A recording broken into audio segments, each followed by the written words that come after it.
Good afternoon everybody and welcome to the stream. My name is Robert and I'm from El Magnifico Games, and today we are going to continue with our normal Wednesday poetry, prose and riddles stream. Now, last week the last poem we looked at was Song from the Miller's Daughter, Lord Tennyson. So as usual I'll begin by rereading it and then we'll move on to poems we haven't seen before. It is the miller's daughter, and she has grown so dear, that I would be the jewel that trembles in her ear. For hid in ringlets day and night, I touch her neck so warm and white. And I would be the girdle about her dainty, dainty waist, and her heart would beat against me, in sorrow and in rest. And I should know if it beat right, I'd clasp it round so close and tight, and I would be the necklace, and all day long to fall and rise upon her balmy bosom, with her laughter or her sighs. And I would lie so light, I scarce should be unclasped at night.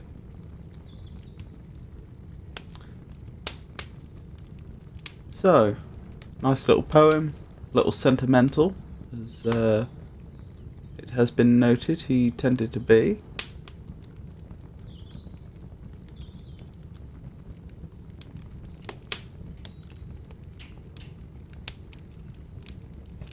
But nice.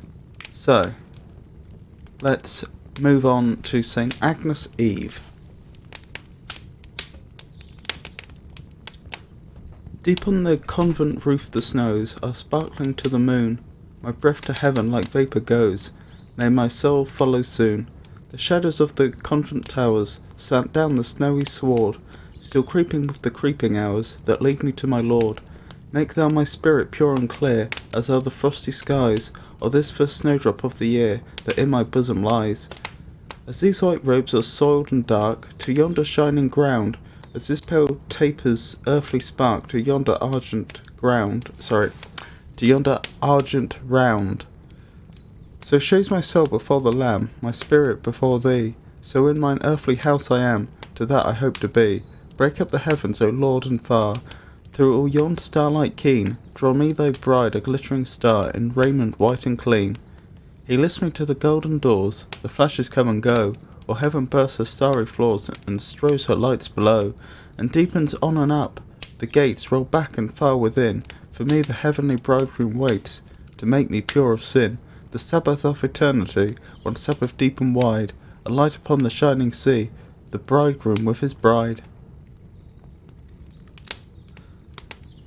So, first of all, I think perhaps we should look up what St. Agnes is. St. Agnes Eve, if that is. Agnes of Rome is a virgin martyr venerated as a saint in the Catholic Church, Oriental Orthodox Church and the Eastern Orthodox Church, as well as the Anglican Communion and Lutheran churches. St. Agnes is one of several virgin martyrs commemorated by name in the canon of the Mass. She is, among other patricines, a patron saint of girls, chastity, virgins, victims of sex abuse, and gardeners. St. Agnes' feast day is the 21st of January. So presumably the 20th of January would be St. Agnes Eve.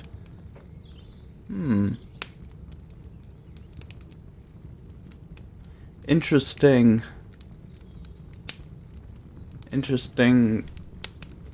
subjects that she's a patron of.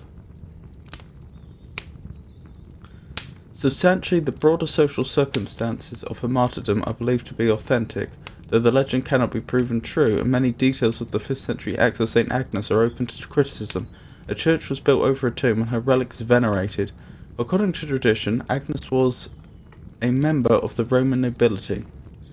Born in AD 291 and raised in an early Christian family, she suffered martyrdom at the age of 12 or 13 during the reign of the Roman Emperor Diocletian on the 21st of January 304.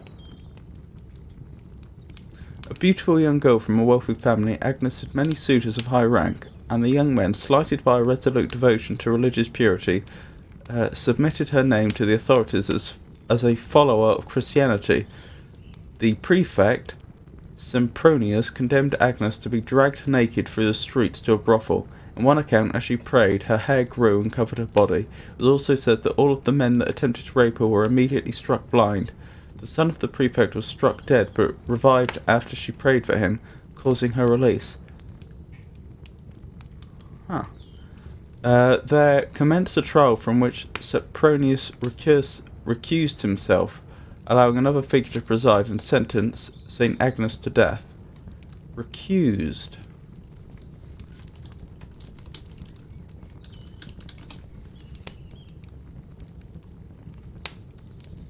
To refuse or reject. A judge. To declare that the judge shall not try the case or is disqualified from acting. The judge recused herself from that case, citing possible conflict of interest. Fair enough. She was led out and bound to a stake, but the bundle of the wood would not burn, or the flames parted away from her, whereupon the officer in charge of the troops drew his sword and beheaded her, or in some other text, stabbed her in the throat. It is also said that her blood poured to the stadium floor, where other Christians soaked it up with cloths. Agnes was buried beside the Via Nomentana in Rome. A few days after her death, her foster sister, Emeritiana, was found praying by her tomb. She claimed to be the daughter of Agnes's wet nurse and was stoned to death after refusing to leave the place and reprimanding the pagans for killing her foster sister.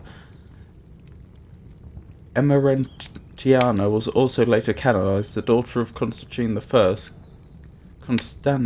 Constantina, was said to have been cured of leprosy after praying at Agnes's tomb. She and Emerentiana, I'm not sure why I'm having so much difficulty with that name, Emerentiana appears in the scenes from the life of Agnes on the 4th century Royal Gold Cup in the British Museum. An early account of Agnes's death, stressing her young age, steadfastness and virginity, but not the legendary features of the tradition, is given by Ambrose.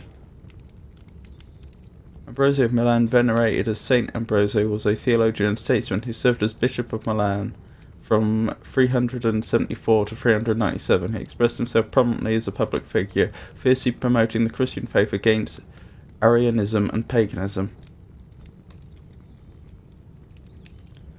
Because of the legend around her martyrdom, St. Agnes is patron saint of those seeking chastity and purity. She is also the patron saint of young girls and Girl Scouts.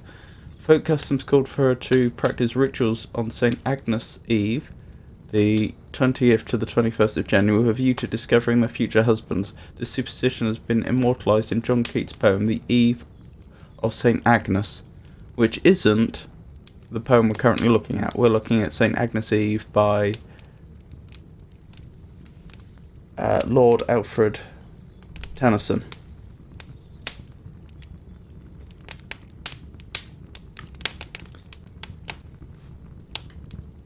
That should be Alfred Lord Tennyson, shouldn't it? My apologies. Anyway, so that's who she was, which perhaps gives some insight into the subject of this poem. So, let's go through it again and look up any words we don't know. Deep on the convent roof the snows are sparkling to the moon.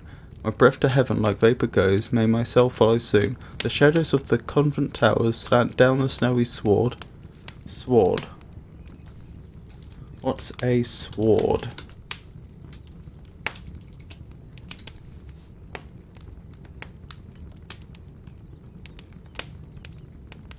Earth which grass has grown into the upper layers of. Grass, sward, sod, turf, a portion of such earth. An expanse of land covered in grass, a lawn or meadow. The upper layer of the ground, especially when vegetation is growing on it. The noun is derived from the English word sward, rind, skin, callous skin, leather strap, sod, turf, and the other forms from Old English sward, which I'm almost certainly mispronouncing, rind, skin. Okay. Sat down the snowy sward, still creeping with the creeping hours that lead me to my Lord. Make thou my spirit pure and clear, as are the frosty skies, or this first snowdrop of the year that in my bosom lies. And these white robes are soiled and dark to yonder shining ground, As his pale tapers earthly spark to yonder argent round.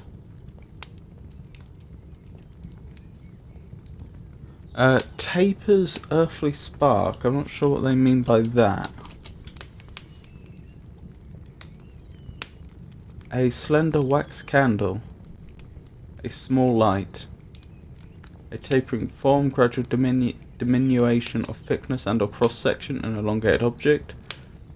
That may be where the type of candle gets its name. A thin stick used for lighting candles, either a wax-coated wick or a slow-burning wooden rod. A cone-shaped item for stretching the hole for an ear gouge. Piercing. So it's probably the candle, or if not, the thin stick used for lighting candles. As his pale tapers earthly spark to yonder argent round. Argent. See, that sounds like it should mean silver or something like that. The metal silver, the white or silver tincture on a coat of arms, whiteness, especially that anything that is white. Sorry, whiteness, anything that is white. Yeah. So it. Oh wait, this would be the adjectival form, wouldn't it?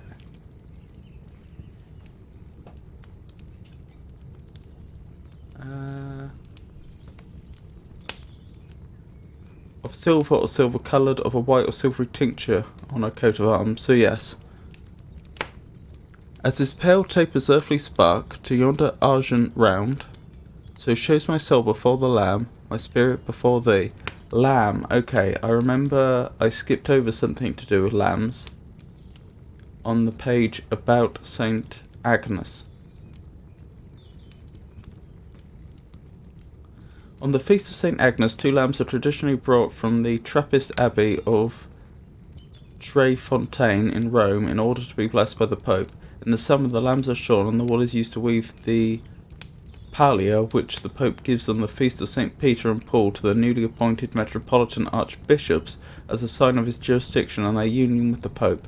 This tradition of the blessing of the lambs has been known since the 16th century.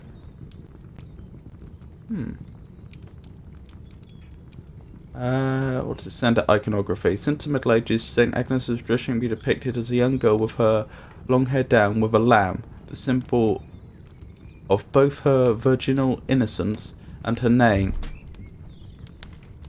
and a sword together with the palm branch, an attribute of her martyrdom. The lamb, which is Agnus in the Latin language, is also the linguistic link to the traditional blessings of lambs referred to below. Okay, that makes sense. So shows my soul before the Lamb, my spirit before thee, so in mine earthly house I am, to that I hope to be. Break up the heavens, O Lord, and far, through all yon starlight keen, draw me thy bride, a glittering star, in raiment white and clean. He lifts me to the golden doors, the flashes come and go, or heaven bursts her starry floors, and shows her lights below, and deepens on and up, the gates roll back and far within, for me and the heavenly bridegroom waits, to make me pure of sin. The Sabbaths of eternity, one Sabbath deep and wide, a light upon the shining sea, the bridegroom with his bride. I just want to check, does Sabbath mean anything other than the Sabbath day?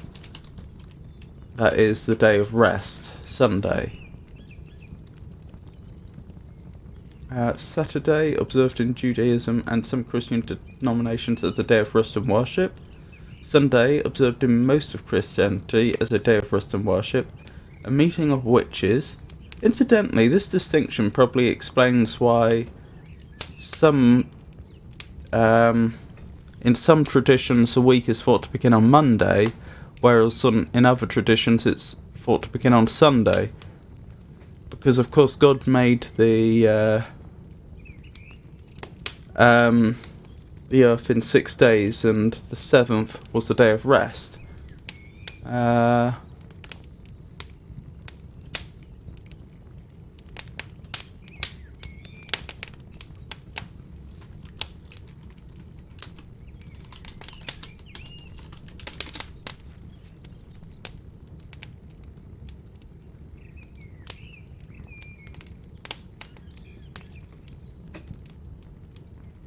So the first day there was light.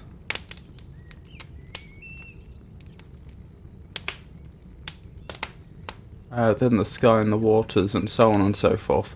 So yes, that's where we'd get the 7-day week, although I suspect the 7-day week predated that and was probably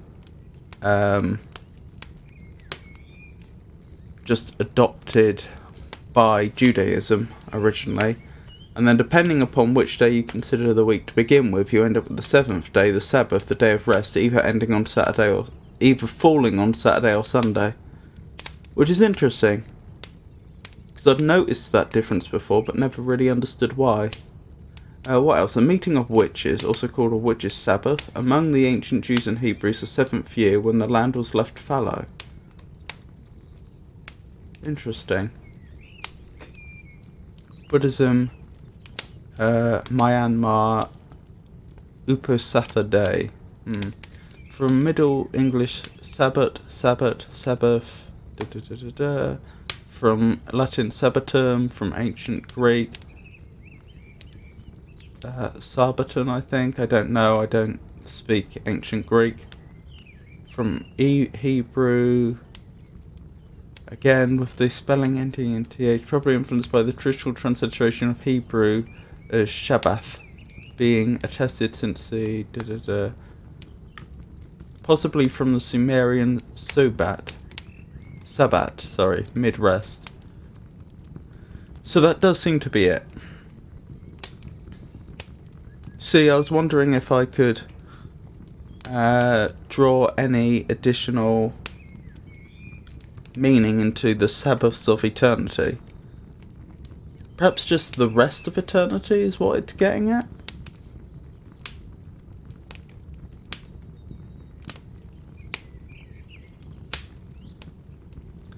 And light upon the shining sea, the bridegroom with his bride. So yes, I think that all makes sense now.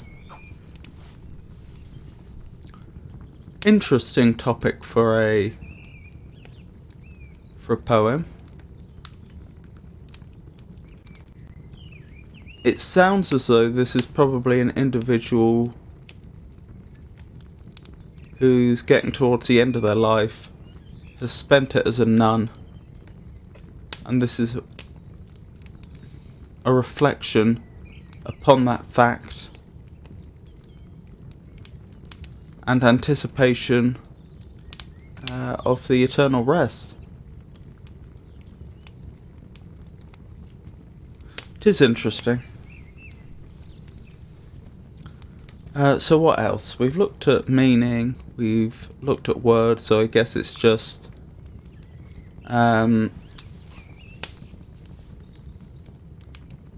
rhyming and rhythmic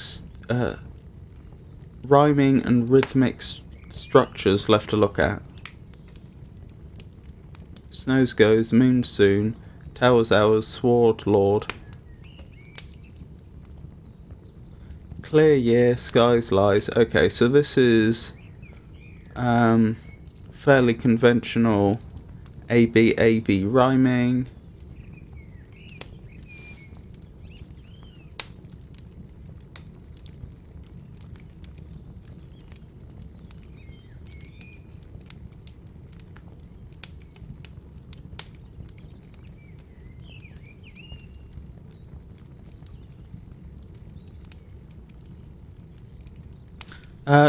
It's interestingly a ballad, it would appear. The meter looks to be iambic to me, although we do have perfectly acceptable variations within the iambic structure. So, deep on the convent roof the snows are sparkling to the moon. My breath to heaven like vapour goes. May my soul follow soon. Hold on. May my soul follow soon. Follow. May my soul follow. Okay, that line's problematic. Unless it's supposed to be read. No, it's not going to be read. May my soul follow soon. That's ridiculous. It must be may my soul follow soon. Huh. I can't actually explain that in terms of I ams. The shadows of the convent towers slant down the snowy sward, still creeping with the creeping hours that lead me to my lord.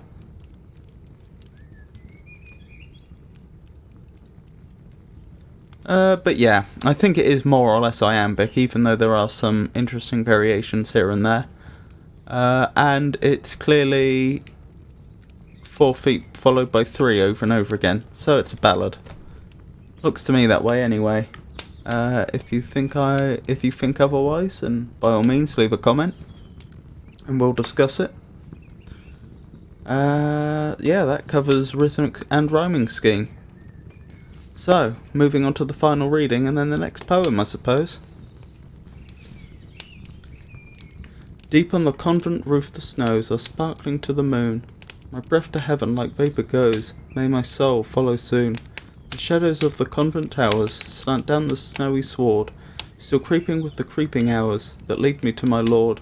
Make thou my spirit pure and clear, as are the frosty skies, or this first snowdrop of the year that in my bosom lies.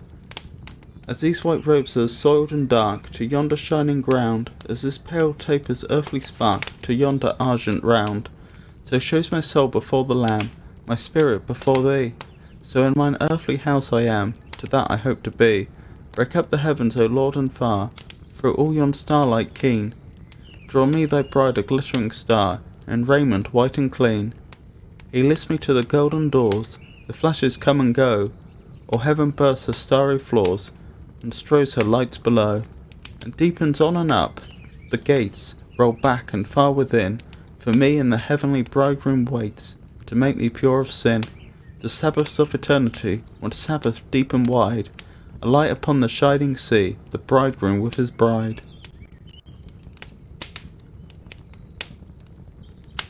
I think this is saying the Sabbaths of eternity, one Sabbath deep and wide, is directly suggesting that heaven is as one long, unending day of rest. So I think that's what was going on there. That's my best guess anyway. Hello Yisha, how are you?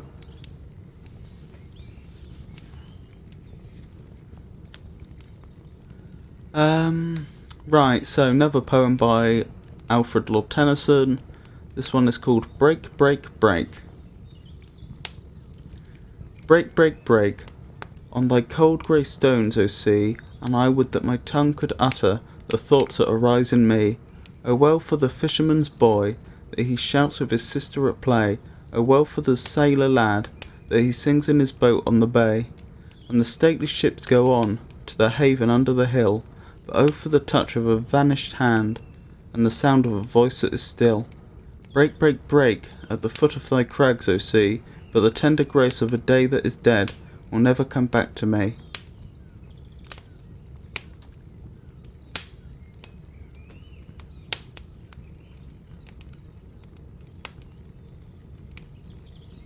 So, words that we don't recognise.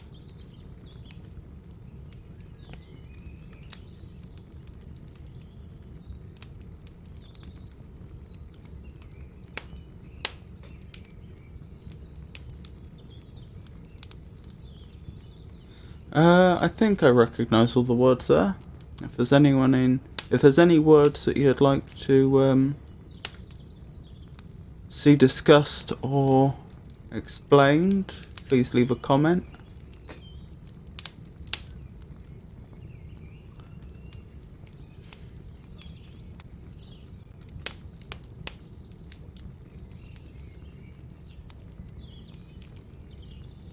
The rhyming structure appears to be A, B, C, B,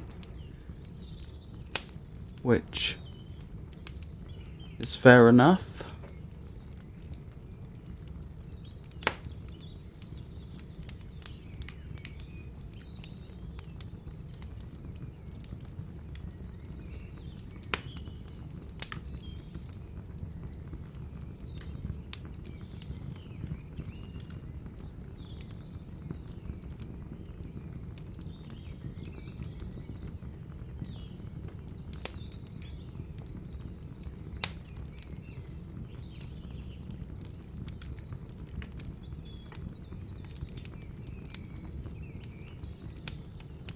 The meter seems to be all over the place.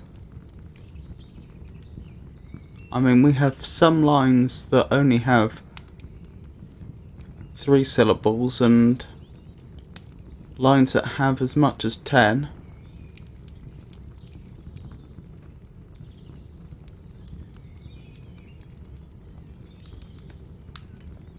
Oh, there's an 11 here, but the tender grace of a day that is dead.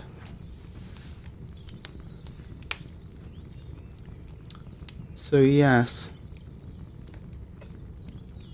And I can't see any real pattern to it. For example, in the second stanza, 3rd line, we have "Oh well for the sailor lad."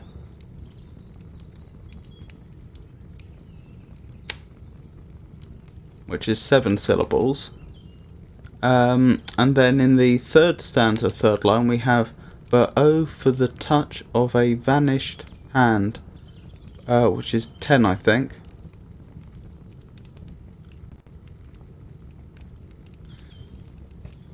Yeah, it would be, wouldn't it? My point being, it's not like it's following... It's not like each stanza is following a clear structure whereby there's a certain number of feet in... where the number of feet in each equivalent line is constant. Like you'd expect from something like a ballad. So yeah, I can detect a rhyming structure, but I can't figure out rhythmically what's going on.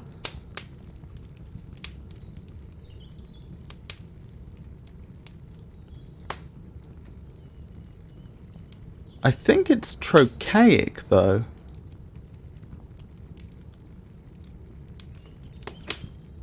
Certainly will never come back to me is "At the foot of thy crags, O sea," almost is. "To their haven under the hill." Yeah, most of it looks trochaic, but with the final syllable docked to give it a masculine ending.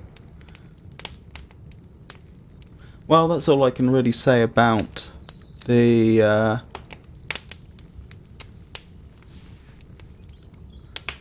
rhythmic structure of this particular poem. As for meaning,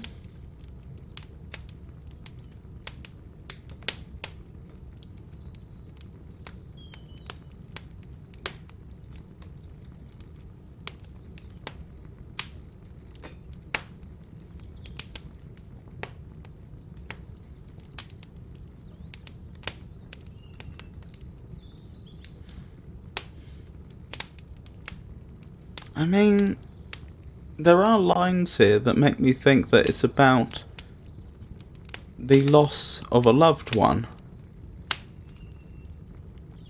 But then there are other lines that make me question that. So for example, "But oh for the touch of a vanished hand,"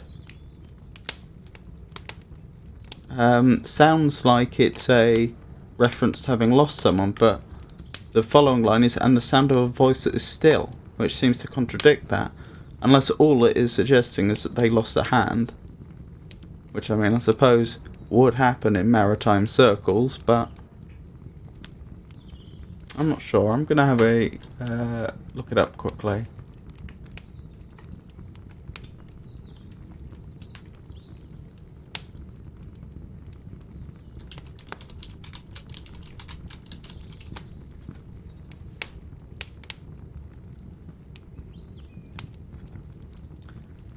Break Break Break is a poem by Alfred Lord Tennyson, written during early 1835 and published in 1842. The poem is an elegy that describes Tennyson's feelings of loss after Arthur Henry Hallam died, and his feelings of isolation while at Mablethorpe, Lincolnshire. Now, we read about Arthur Henry Hallam last week, didn't we? He was a good friend of Alfred Lord Tennyson when he was at Cambridge University, and Mr. Hallam died from a stroke at the very young age of 22, didn't he?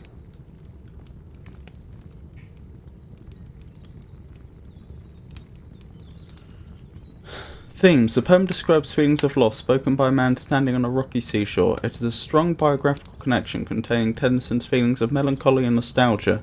Tennyson captures his strong emotions in other poems, including Mort to Arthur, Tithonus, and Ulysses. The suffering felt within the poem is connected to the suffering described in Tennyson's In Memoriam, in that they both describe longing for Tennyson's deceased friend Hallam. That longing is voiced in the third stanza of Break, Break, Break. Break, Break, Break can be classified as an elegy on the subject of Tennyson's feelings about Hallam. Like On a Mourner, written a year before, both poems use a very simple style and describe a scene in minimalistic terms. The technique is later used in later elegies written by Tennyson, including Crossing the Bar, In the Garden at Swainston, and To the Marquess of Dufferin and Aver. In several of his works, including On a Mourner, Tennyson uses a myth to illustrate themes of his poem, as themes of the poem. However, this technique and other decorative aspects are dropped in Break, Break, Break. This distinguishes the poem from other poems Tennyson wrote around the same time, such as Tithonus and Ulysses. Fair enough. So much of that was lost on me, I must admit. As always, I would point out that if viewers want to discuss anything, please leave a comment. I always welcome comments and discussion. So I'll move on to the final reading of this poem and then we'll move on to the next one. Break, break, break, on thy cold grey stones, O sea, and I would that my tongue could utter the thoughts that arise in me. O well for the fisherman's boy, that he shouts with his sister at play. O well for the sailor lad, that he sings in his boat on the bay. And the stately ships go on to the haven under the hill, but oh for the touch of a vanished hand, and the sound of a voice that is still. Break, break, break at the foot of thy crags, O sea, but the tender grace of a day that is dead will never come back to me. In context that makes more sense now.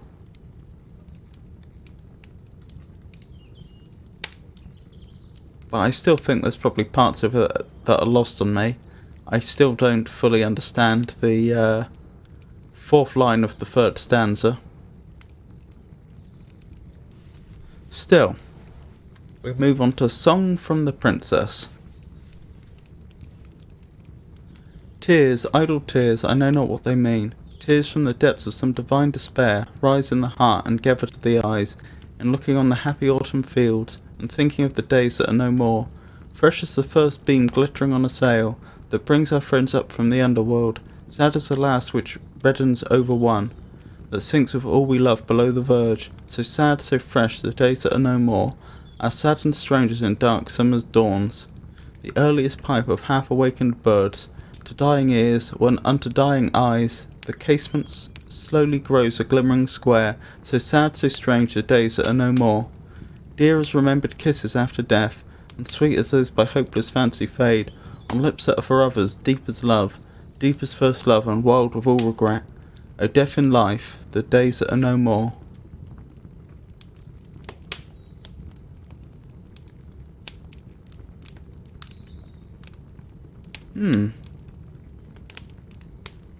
Slightly more melancholy than I was expecting.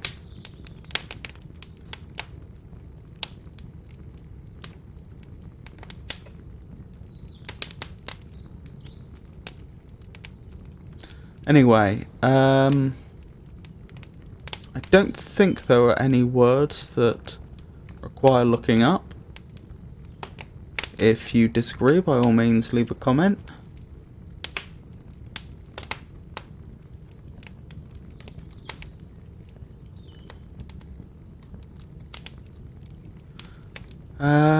Rhyming and rhythmic structures.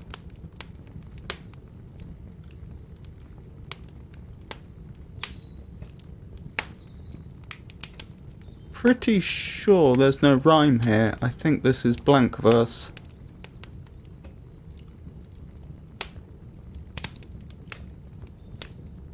Which is fair enough. Perfectly good poetry.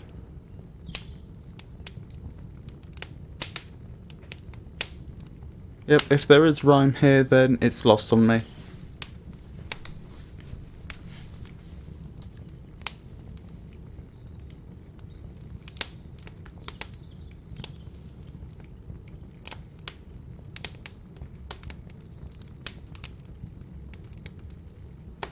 I must say, I am having difficulty identifying the meter, though.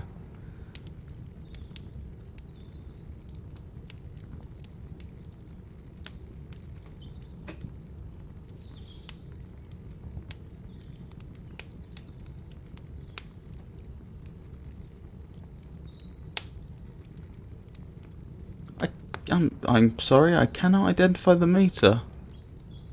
I mean, I'm looking at lines like the earliest pipe, but the wouldn't be stressed, so we'd expect it to be earliest, so stress on earl and stress on est, but then pipe would also be stressed, and you certainly wouldn't stress the of, so you'd end up with the earliest pipe of half-awakened birds. I mean, it just doesn't flow in any simple meter I'm aware of.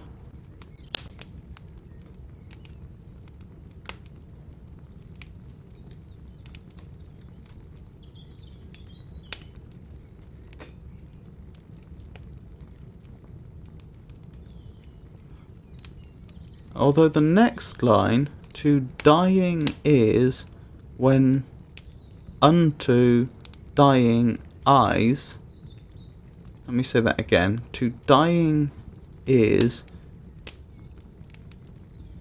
when unto dying eyes. Yeah, that looks like perfect iambic pentameter though. But there are, as I've already pointed out, there are other lines that absolutely are not. I mean, the first line, for example, tears, idle tears. I doubt that's supposed to be tears, idle tears. I mean, you just wouldn't say that, would you? Tears, idle tears. But then you'd want to emphasise the I, surely. Well, supposing you didn't, I know not what they mean.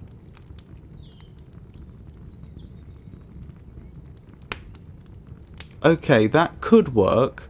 But you'd have to say that's trochaic, not iambic. Tears from the depths of some divine despair. That works, but yeah,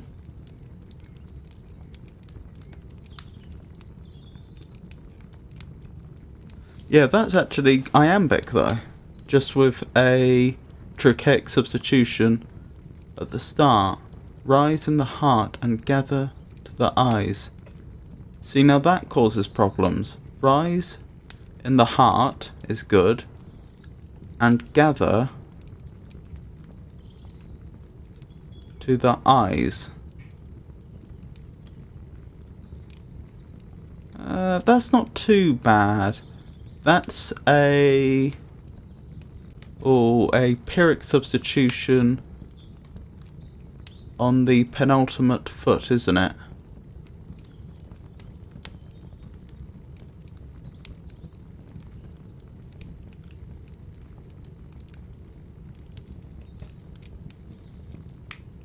Is that right? Yes. Okay, so upon reflection, I would say it's broadly iambic. I think it might be intended to be blank verse in iambic pentameter. Rise in the heart and gather to the eyes. Yes. But as I say, there's some lines that I just do not understand. I do not understand what the meter's doing.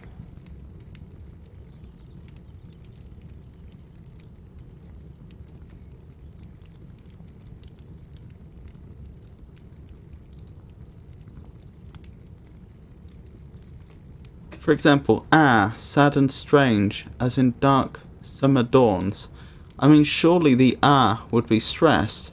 It wouldn't be sad and strange. It would be sad and strange. Oh well. I suppose I just have to admit defeat on this one. It looks like it's supposed to be blank verse in iambic pentameter to me. Albeit with some things going on here and there that I don't understand. So what else is there to say? We've covered rhyme and rhythm. We've covered any words that need looking up. I suppose just the meaning of it. So, tears, idle tears, I know not what they mean. Tears from the depths of some divine despair rise in the heart and gather to the eyes in looking on the happy autumn fields and thinking of the days that are no more. So it's a reflection upon lost time. Fresh as the first beam glittering on a sail that brings our friends up from the underworld. Sad as the last which reddens over one that sinks with all we love below the verge. So sad, so fresh, the days that are no more. Ah, so that's remembering friends that have passed on. As sad and strange as in dark summer dawns the earliest pipe of half-awakened birds, to dying ears when unto dying eyes the casement slowly grows a glimmering square, so sad, so strange the days that are no more. Dear as remembered kisses after death, as sweet as those by hopeless fancy fade, on lips that are for others deep as love, deep as first love and wild with all regret, O death in life, the days that are no more. So yeah, it just seems to be a reflection upon lost time, lost friends, and death.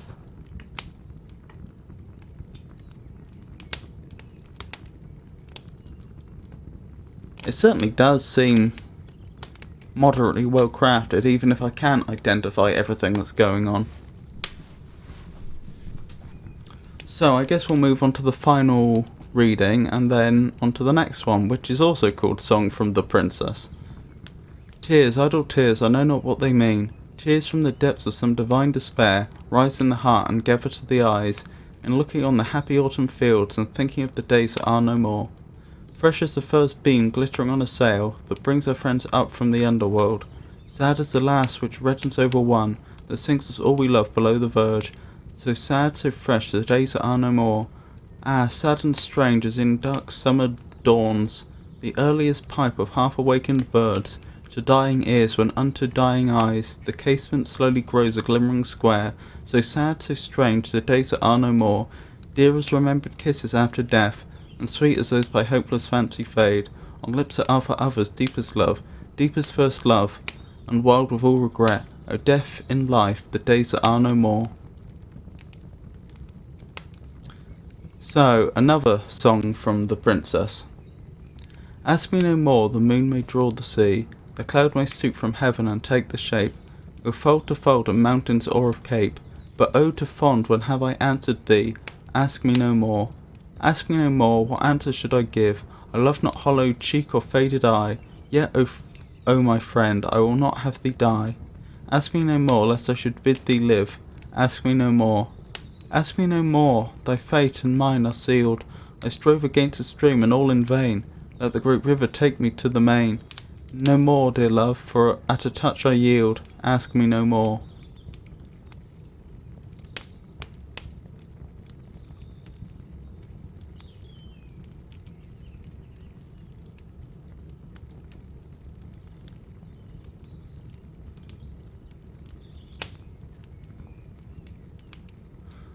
Interesting.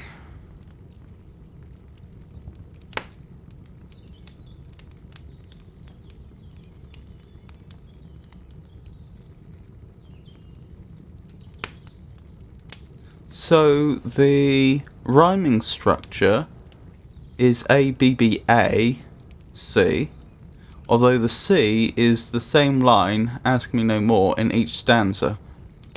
It's possible that I would therefore conclude that this might actually be a well-known structure, a well-known form of poetry, I just don't recognise it. But it's regular enough that it easily could be.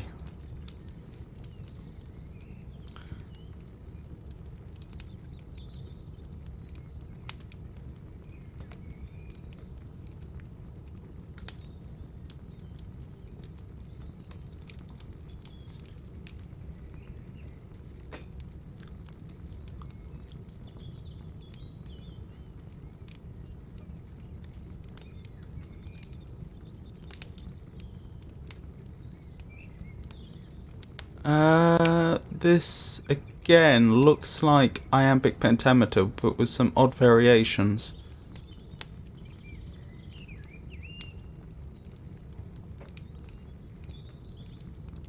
So one particular one would be the second line of the first stanza. The cloud may stoop from heaven. So far we're good, but then we'd expect a stress on and. But of course you wouldn't normally stress and, so we ignore that stress, but then you get take. And you want to stress take, but now we're on the wrong syllable. Where we're in the position we would be if the word and wasn't there, as opposed to just demoting the I am to a Pyrrhic.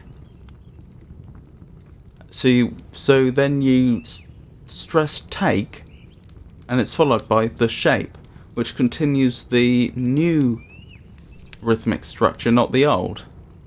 It's like it's shifted from being, well, you could say it's shifted from being iambic to trochaic partway through, but then it ends on a stress, which is a masculine ending, which then seems more iambic. It's as though he's just added a syllable in the middle of his iambic pentameter, which, as far as I was aware, you don't normally do. Certainly if he is being a bit loose with his iambic pentameter, that would explain the previous poem though. Anyway, that's all I can say about its rhythmic structure and rhyming structure.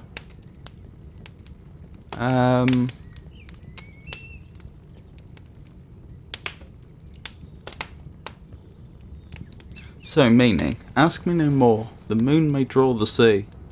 Incidentally, that is good knowledge. I'm slightly surprised they'd worked that out already. Then again, I don't know when this was written. Certainly Newton had done all his work on gravity, so they no doubt realised by then that the moon was just a great big sphere, well, roughly spherical piece of rock that, yeah, they must have realised it orbited the Earth by then. But realising that it was responsible for the tides requires an additional bit of insight that I didn't realise they already had. Anyway, the cloud may stoop from heaven and take the shape, with fold to fold of mountain or of cape. But oh, too fond, when have I answered thee? Ask me no more. So what does that mean? But oh, too fond, when have I answered thee? Ask me no more. I don't understand that. But oh, too fond.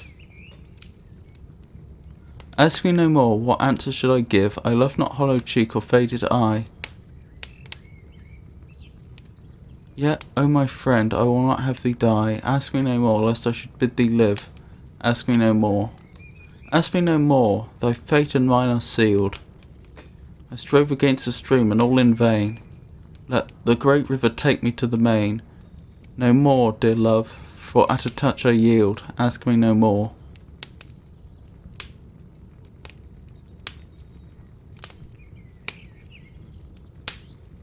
Yeah, I'm not following it, unfortunately.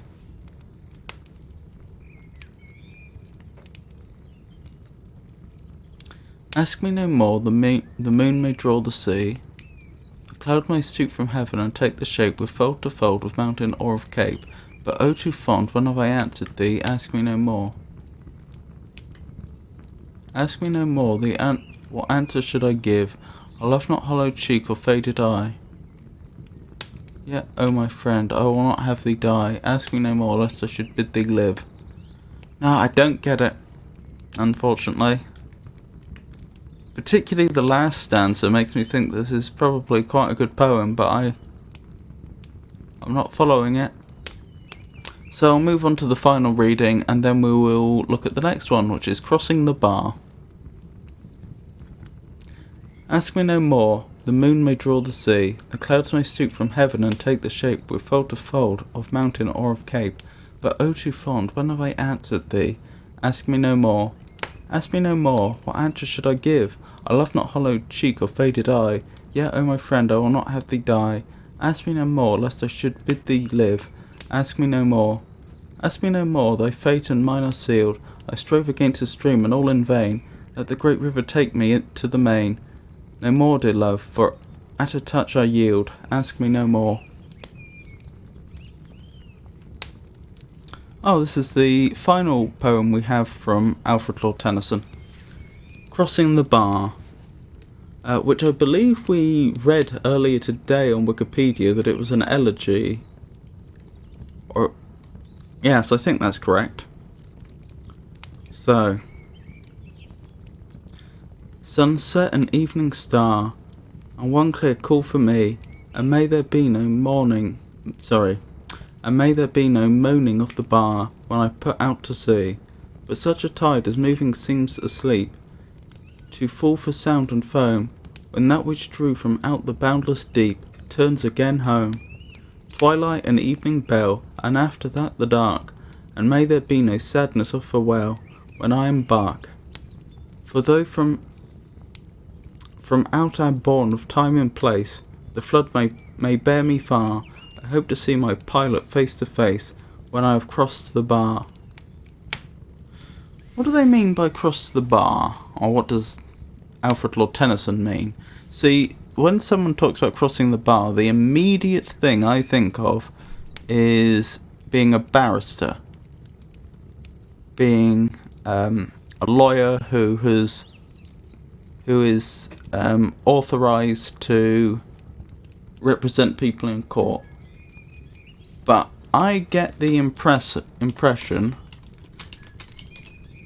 that this may have some other meaning. Some nautical meaning, judging by the context of the poem.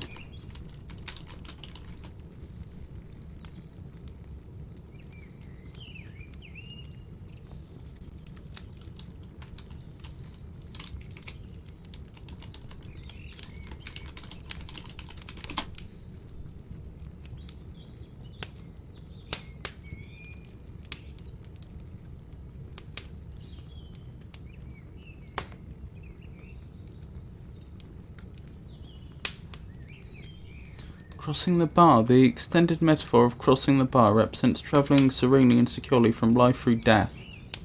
The pilot is a metaphor for God, whom the speaker hopes to meet face to face. Oh, this must be about the poem. Crossing the bar and cross to the bar. The term is taken from a poem by Lord Alfred Tennyson as meaning to cross the sandbar between the tide or river of life, with its outgoing flood, and the ocean that lies beyond death, the boundless deep to which we return, the pilot being God.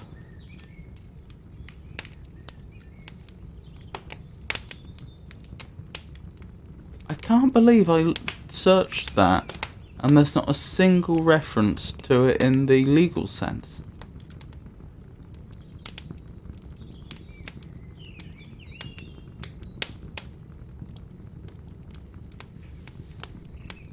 Crossing the bar is a term generally used by military, ex-military, and more specifically the Royal Navy to politely inform and advise of a person that has died. Oh, interesting. He wrote the poem after serious illness while at sea, crossing the Solent from Aldworth to Farringford on the Isle of Wight.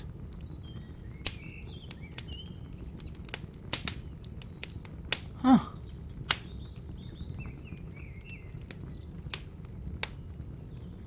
That's very interesting. I had no notion of this meaning of the phrase. And yet, if anything, it seems like this must be the more common one. I find that extraordinary. Anyway, I mean, that fully covers the meaning of the poem. The rhyming structure is ABAB.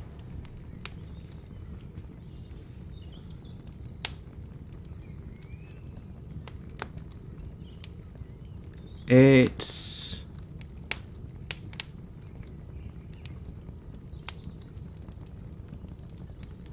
Again, the meter seems a bit variable. And one clear call for me. Oh, that's not too bad. No, that is iambic, isn't it? My apologies, that seemed... When I was reading it in my head, that seemed more ambiguous than it did when I read it out loud. When I put out to sea. Or should that be when I put out to sea?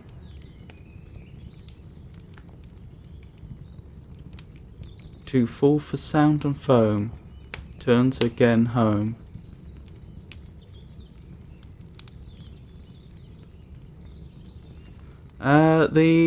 Yeah, it still seems a bit variable in the number of syllables per line, but I would say it's broadly iambic. So, yeah. When that which drew from out the boundless deep turns again home. So we just go straight from pentameter to... what would 2 even be? I seem to remember looking this up before. Was it diameter? I think so.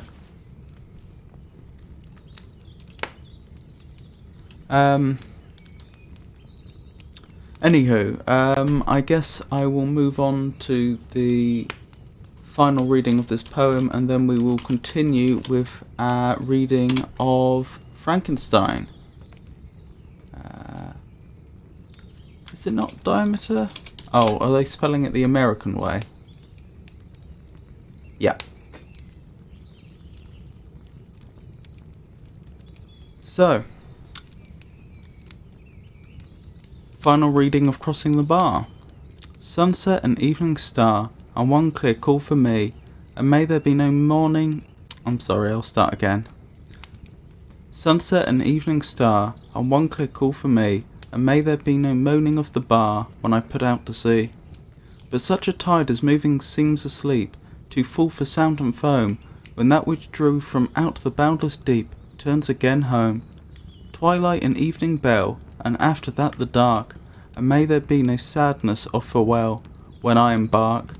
For though from outer bourne of time and place the flood may bear me far, I hope to see my pilot face to face when I have crossed the bar.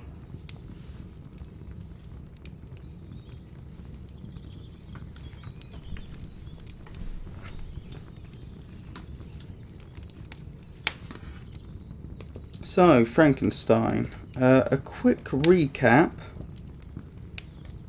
of the events we read last week. So we started on chapter 8, in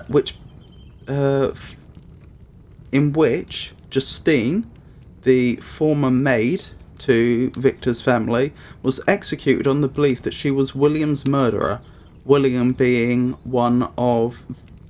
I think it was Victor's youngest brother. Her confessor had convinced her to admit to this crime even though she had not committed it by threatening excommunication. Then in chapter 9, Victor and Elizabeth understandably take the execution poorly. Wrestling with his sullen despair, Victor decides exercise and a change of place might help, and so sojourns to the nearby alpine valleys and mountains. Then in chapter 10, for a time, Victor's pain is subdued by his sublime surroundings, but within a couple of days it returns. Whilst traversing a glacier, Victor encounters his creature, much to his surprise. Victor initially meets the creature with furious detestation, but is eventually prevailed upon to follow him up the mountain to a makeshift hut for a conversation whose topic is purported to surround the creature's future, though the exact nature of what the creature wishes to say is yet to be revealed.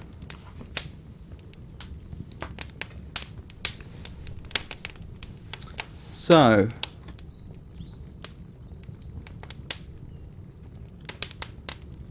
chapter 11. It is with considerable difficulty that I remember the original era of my being. All the events of that period appear confused and indistinct. I should point out that the story is written from the perspective of Victor Frankenstein, sometime later retelling these events to a ship's captain. So, in various places, such as here, I think it's probably defaulting back to him addressing points to the captain himself. Anyway, where was I? A strange multiplicity of sensations seized me, and I saw, felt and heard and smelt at the same time, and it was indeed a long time before I learned to distinguish between the operations of my various senses. By degrees I remember a stronger light pressed upon my nerves, so that I was obliged to shut my eyes. Darkness then came over me and troubled me, but hardly had I felt this when, by opening my eyes, as I now suppose, the light poured in upon me again. I walked, and, I believe, descended, but I presently found a great alteration in my sensations. Before, dark and opaque bodies had surrounded me, impervious to my touch or sight, but I now found that I could wander on at liberty, with no obstacles which I could not either surmount or avoid. The light became more and more oppressive to me, and the heat wearying me as I walked, I sought a place where I could receive shade. This was the forest near Ingolstadt, and here I lay by the side of a brook, resting from my fatigue, till I felt tormented by hunger and thirst. This roused me from my nearly dormant state, and I ate some berries which I found hanging on the trees, or lying on the ground. I slaked my thirst at the brook, and then lying down was overcome by sleep. I just want to check that this has in fact... Yes, it has skipped a bit. It seems, because the last thing we read in the previous chapter was, "But I consented to listen, and seating myself by the fire which my odious companion had lighted, he thus began his tale." So it seems like we're missing some events here. Perhaps this is just after his odious companion, that is his creature, had finished telling him his tale. He wandered back down the mountain. We'll see. It was dark when I awoke. I felt cold also, and half frightened, as if it were instinctively finding myself so desolate. Before I had quitted your apartment, on a sensation of cold, I had covered myself with some clothes, but these were insufficient to secure me from the dews of... Oh, I'm so sorry. I get it now. This is the creature telling his tale. So, of course, in the events of the story so far, Victor had created the creature, and then he was horrified by the sight of it, and then he effectively ran away. That is, first of all, Victor left his apartment in abject horror at what he had done, and then the creature also disappeared. Then, sometime later, the creature seemed to start killing people that were close to Victor. So, this chapter appears to be being told from the creature's point of view, not Victor's. So with that in mind, I will start again. It is with considerable difficulty that I remember the original era of my being. All the events of that period appear confused and indistinct. A strange multiplicity of sensations seized me, and I saw, felt, heard and smelt at the same time, and it was indeed a long time before I learned to distinguish between the operations of my various senses. By degrees, I remember, a stronger light pressed upon my nerves, so that I was obliged to shut my eyes. Darkness then came over me and troubled me, but hardly had I felt this when, by opening my eyes, as I now suppose, the light poured in upon me again. I walked, and, I believe, descended, but I presently found a great alteration in my sensations. Before, dark and opaque bodies had surrounded me, impervious to my touch or sight, but I now found that I could wander on at liberty, with no obstacles which I could not either surmount or avoid. The light became more and more oppressive to me, and the heat wearying me as I walked. I sought a place where I could receive shade. This was the forest near Ingolstadt, and here I lay by the side of a brook, resting from my fatigue, until I felt tormented by hunger and thirst. This roused me from my nearly dormant state, and I ate some berries which I found hanging on the trees, or lying on the ground. I slaked my thirst at the brook, and then lying down was overcome by sleep. It was dark when I awoke. I felt cold also, and half frightened, as it were, instinctively, finding myself so desolate. Before I quitted your apartment on a sensation of cold, I had covered myself with some clothes, but these were insufficient to secure me from the dews of night. I was poor, helpless, miserable wretch. I knew and could distinguish nothing, but feeling pain invade me on all sides, I sat down and wept. Soon a gentle light stole over the heavens and gave me a sensation of pleasure. I started up and beheld a radiant form rise from among the trees. I gazed with a kind of wonder. It moved slowly, but it enlightened my path, and I again went out in search of bearers. I was still cold when under one of the trees I found a huge cloak, with which I covered myself and sat down upon the ground. No distinct ideas occupied my mind. All was confused. I felt light and hunger and thirst and darkness. Innumerable sounds rang in my ears. On all sides various scents saluted me. The only object that I could distinguish was the bright moon, and I fixed my eyes on that with pleasure. Several changes of day and night passed, and the orb of night greatly lessened, when I began to distinguish my sensations from each other. I gradually saw plainly the clear stream that supplied me with drink, and the trees that shaded me with their foliage. I was delighted when I first discovered that a pleasant sound, which often saluted my ears, proceeded from the throats of the little winged animals who had often intercepted the light from my eyes. I began also to observe with greater accuracy the forms that surrounded me, and to perceive the boundaries of the radiant roof of light which canopied me. Sometimes I tried to imitate the pleasant songs of the birds, but was unable. Sometimes I wished to express my sensations in my own mode, but with the uncouth and inarticulate sounds which broke from me frightened me into silence again. The moon had disappeared from the night, and again, with a lessened form, showed itself. While I still remained in the forest, my sensations had by this time become distinct, and my mind received every day additional ideas. My eyes became accustomed to the light, and to perceive objects in their forms. I distinguished the insect from the herb, and by degrees one herb from another. I found that the sparrow uttered none but harsh notes, whilst those of the blackbird and thrush were sweet and enticing. One day, when I was oppressed by cold, I found a fire which had been left by some wandering beggars, and was overcome with delight at the warmth I experienced from it. In my joy I thrust my hand into the live embers, but quickly drew it out again with a cry of pain. How strange, I thought, that the same cause should produce such opposite effects. I examined the materials of the fire, and to my joy found it to be composed of wood. I quickly collected some branches, but they were wet and would not burn.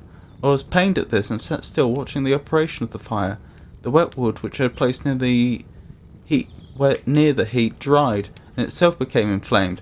I reflected on this, and by touching the various branches I discovered the cause, and busied myself in collecting a great quantity of wood, that I might dry it, and have a plentiful supply of fire. When night came on, and brought sleep with it, I was in the greatest fear lest my fire should be extinguished. I covered it carefully with dry wood and leaves, and placed wet branches upon it, and then, spreading my cloak, I lay on the ground and sunk into sleep. It was morning when I awoke, and my first care was to visit the fire. I uncovered it, and a gentle breeze quickly fanned it into a flame. I observed this also, and contrived a fan of branches, which I roused with embers when they were nearly extinguished. Which roused the embers when they were nearly extinguished. When night came again, I found, with pleasure, that fire gave light as well as heat, and that the discovery of this element was useful to me in my food, for I found some of the offals that the travellers had left had been roasted, and tasted much more savoury than the berries I gathered from the trees. I tried, therefore, to dress my food in the same manner. Placing it on live embers, I found that the berries were spoiled by this operation, and nuts and roots much improved. Food, however, became scarce. I often spent the whole day searching in vain for a few acorns to assuage?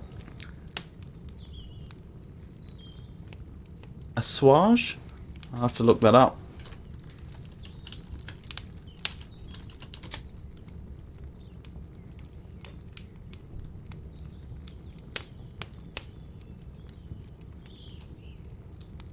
Assuage, I think. To lessen the intensity or to mitigate or relieve.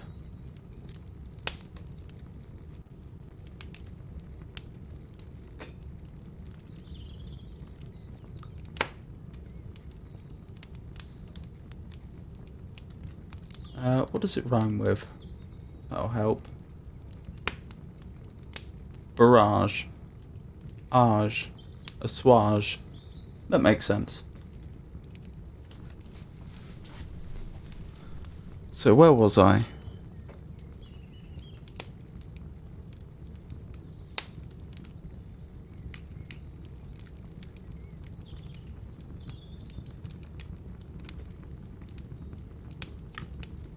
Food, however, became scarce, and I often spent the whole day searching in vain for a few acorns to assuage the pangs of hunger.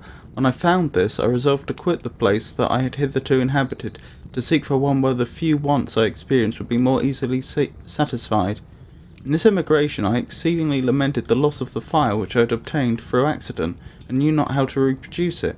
I gave several hours to the serious consideration of this difficulty, but was obliged to relinquish all attempt to supply it, and, wrapping myself up in my coat, I struck again across the wood towards the setting sun. I passed 3 days in these rambles, and at length discovered the open country. A great fall of snow had taken place the night before, and the fields were of one uniform white. The appearance was disconsolate, and I found my feet chilled by the cold damp substance that covered the ground. It was about 7 in the morning, and I longed to obtain food and shelter. At length I perceived a small hut on a rising ground, which had doubtless been built for the convenience of some shepherd. This was a new sight to me, and I examined the structure with great curiosity. Finding the door open, I entered. An old man sat in it, near a fire, of which he was preparing his breakfast. He turned on hearing a noise, and perceiving me, shrieked loudly, and quitting the hut, ran across the fields with a speed of which his debilitated form hardly appeared capable. His appearance, different from any I had ever before seen, and his flight somewhat surprised me, but I was enchanted by the appearance of the hut.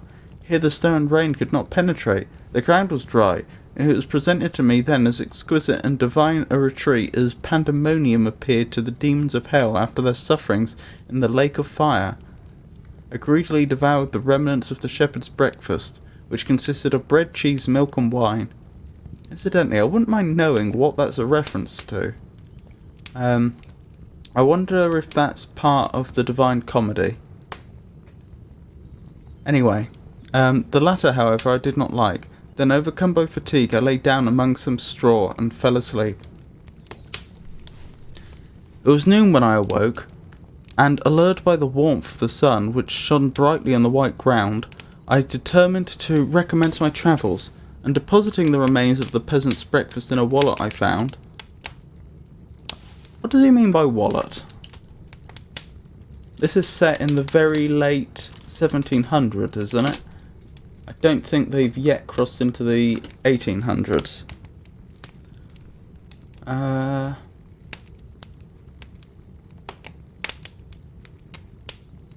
A bag or pouch. He brought with him a large wallet with some provisions for the road, so that'll be it.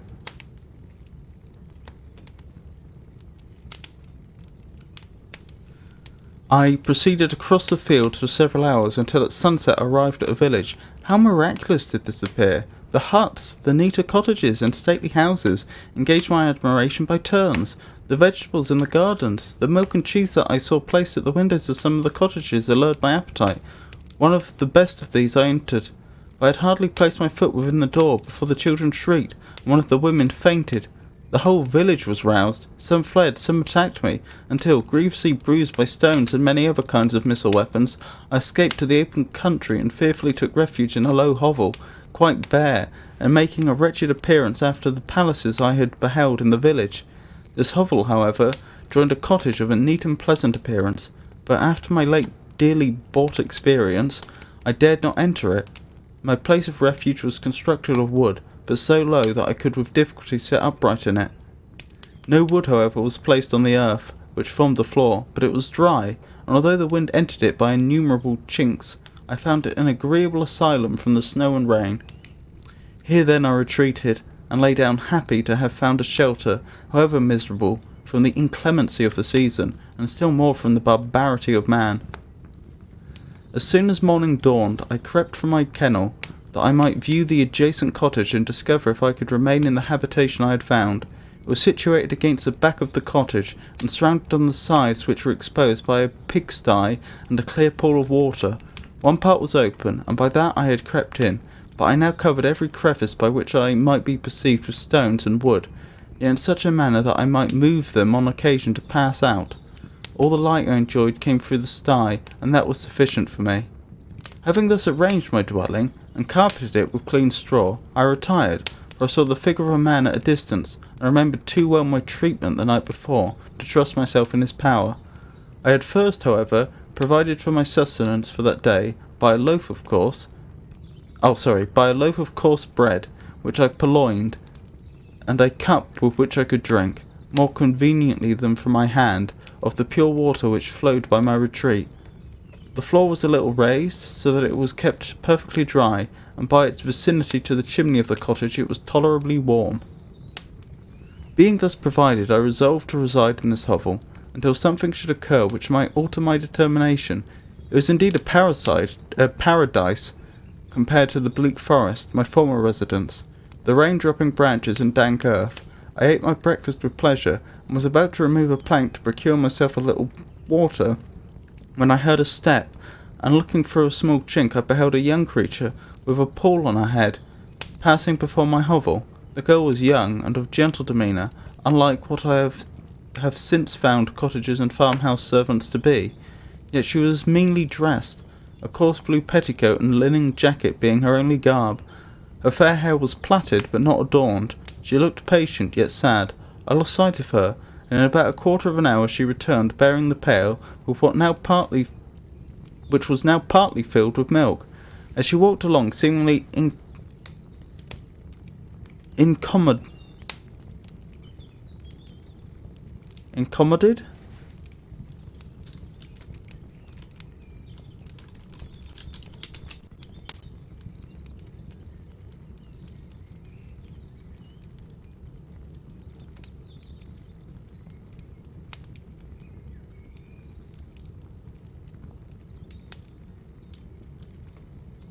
To make uncomfortable, to discomfort, to disturb, to trouble. To bother, disconcert, incommode.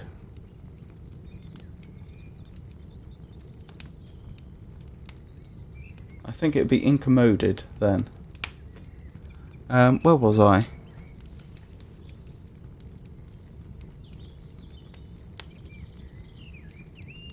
As she walked along, seemingly incommoded by the burden, a young man met her, whose countenance expressed a deeper despondence. Uttering a few sounds with an air of melancholy,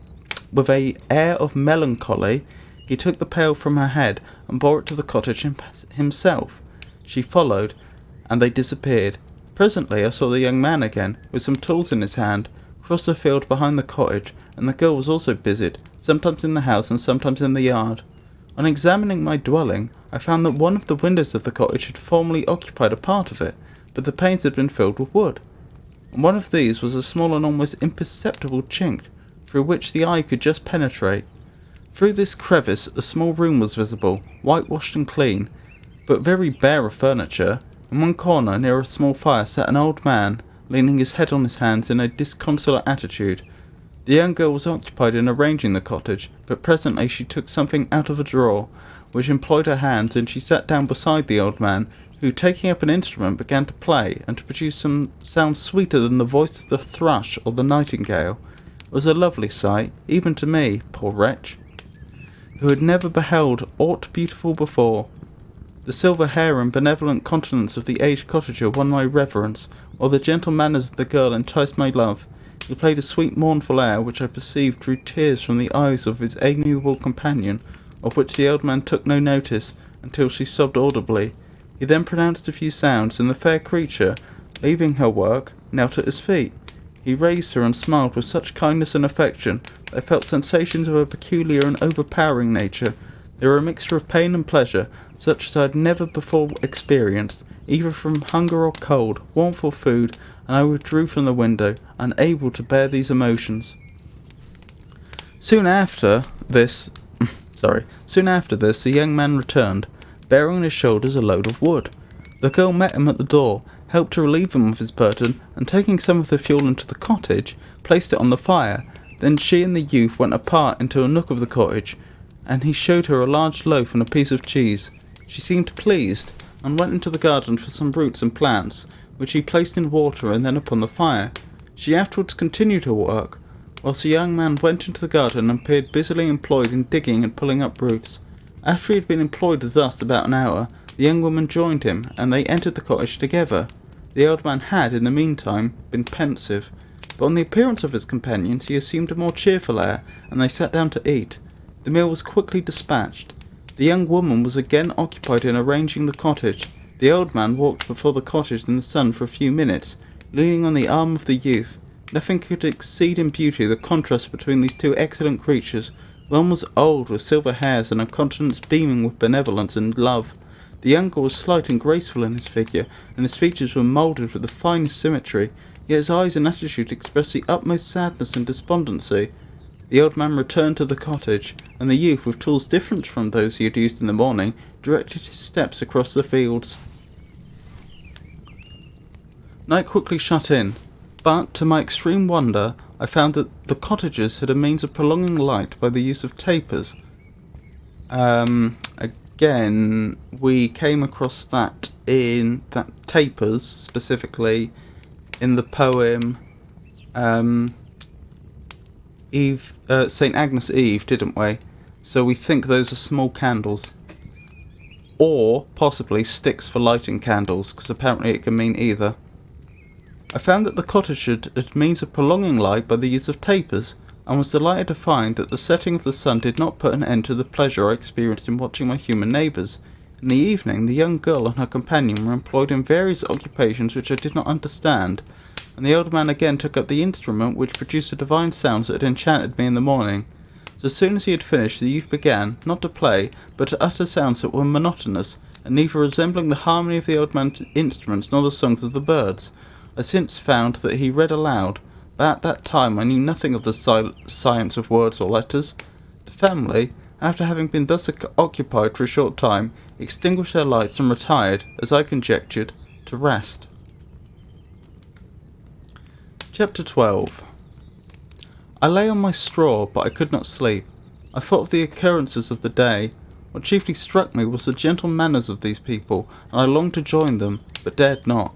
I remember too well the treatment I had suffered the night before from the barbarous villagers, and resolved, whatever course of conduct I might hereafter think it right to pursue, that for the present I would remain quietly in my hovel, watching and endeavouring to discover the motive which influenced their actions.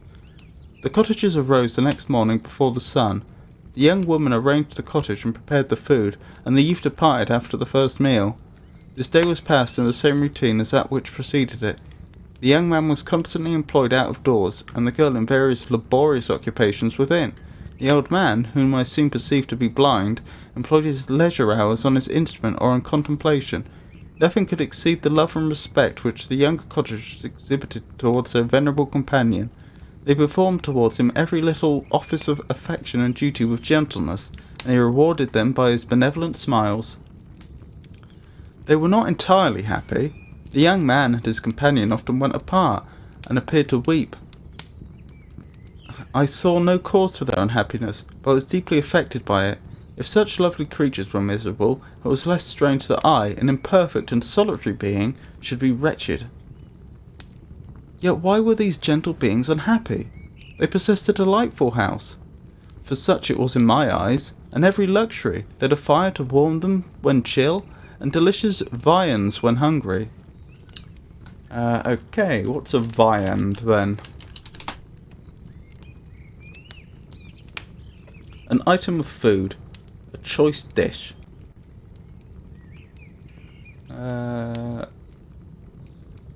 From the Latin vivanda. Fair enough.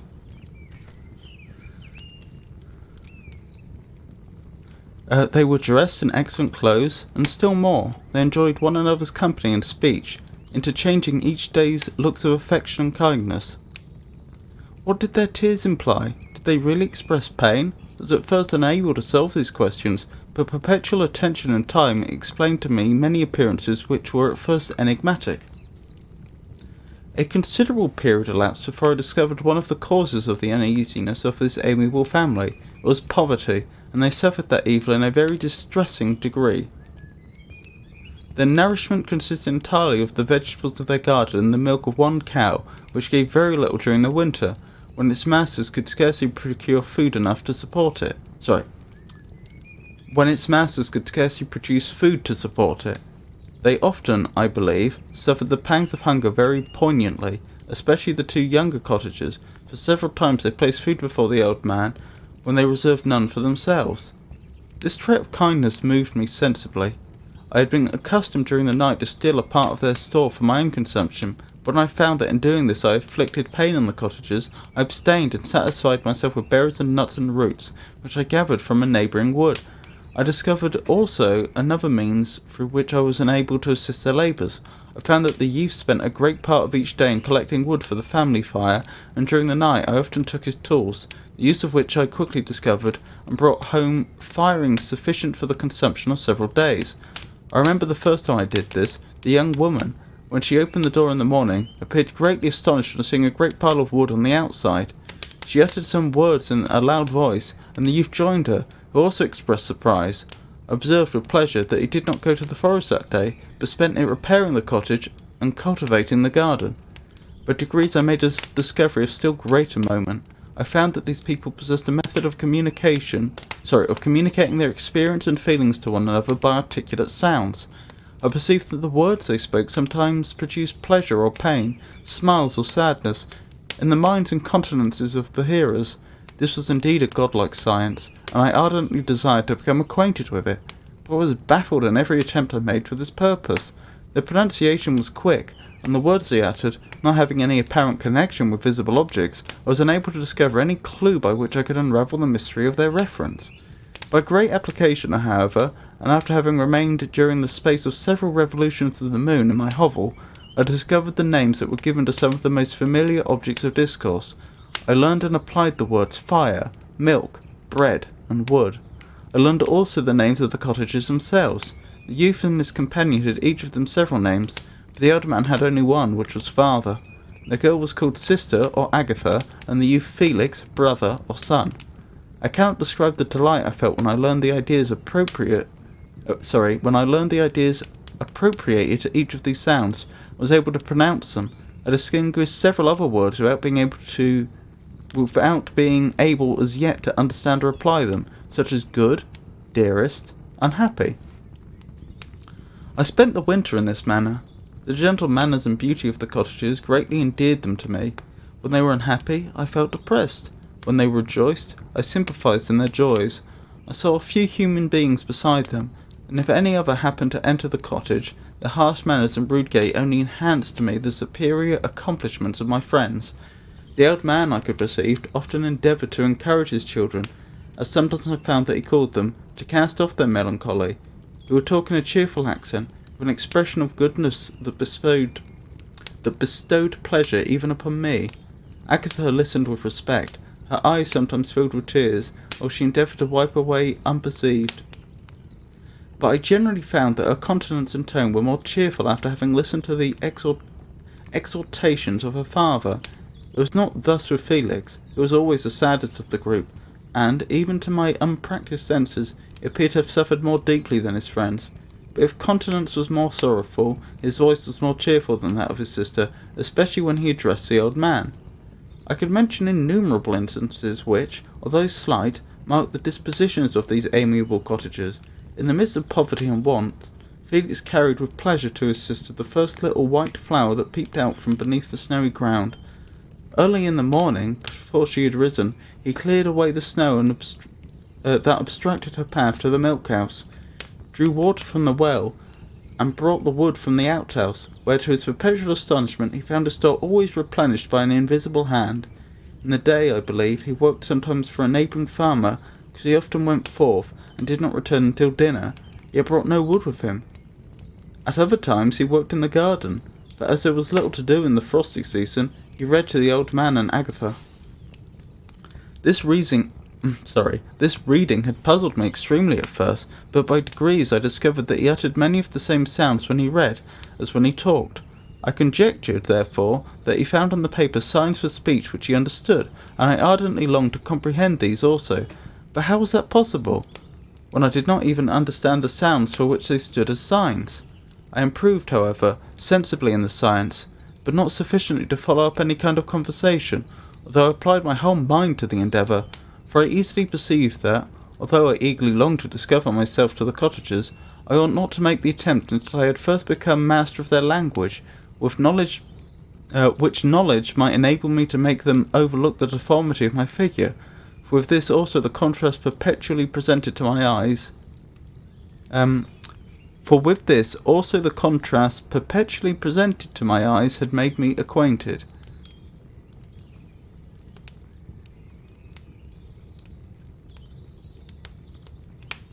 I'm not sure I fully follow that. I think it might be saying that due to his vision improving, learning how to see, he was then aware of his deformity? I could be wrong. Which knowledge might enable me to make them overlook the deformity of my figure, for with this also the contrast perpetually presented to my eyes had made me acquainted. Oh, perhaps he's referring to his shadow. That would make sense. I had admired the perfect forms of my cottagers, their grace, beauty, and delicate complexions, but how was I terrified when I viewed myself in a transparent pool.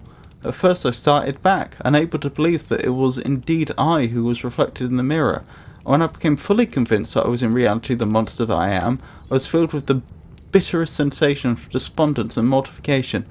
Alas, I did not yet entirely know the fatal effects of this miserable deformity. As the sun became warmer and the light of day longer, the snow vanished, and I beheld the bare trees and the black earth. From this time Felix was more employed, and the heart-moving indications of impending famine disappeared. Their food, as I afterwards found, was coarse, but it was wholesome, and they procured a sufficiency of it. Several new kinds of plants sprang up in the garden, which they dressed, and these signs of comfort increased daily as the season advanced. The old man, leaning on his son, walked each day at noon, when it was not rain, as I found it was called when the heavens poured forth its waters.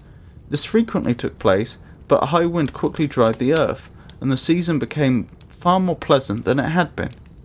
My mode of life in my hovel was uniform.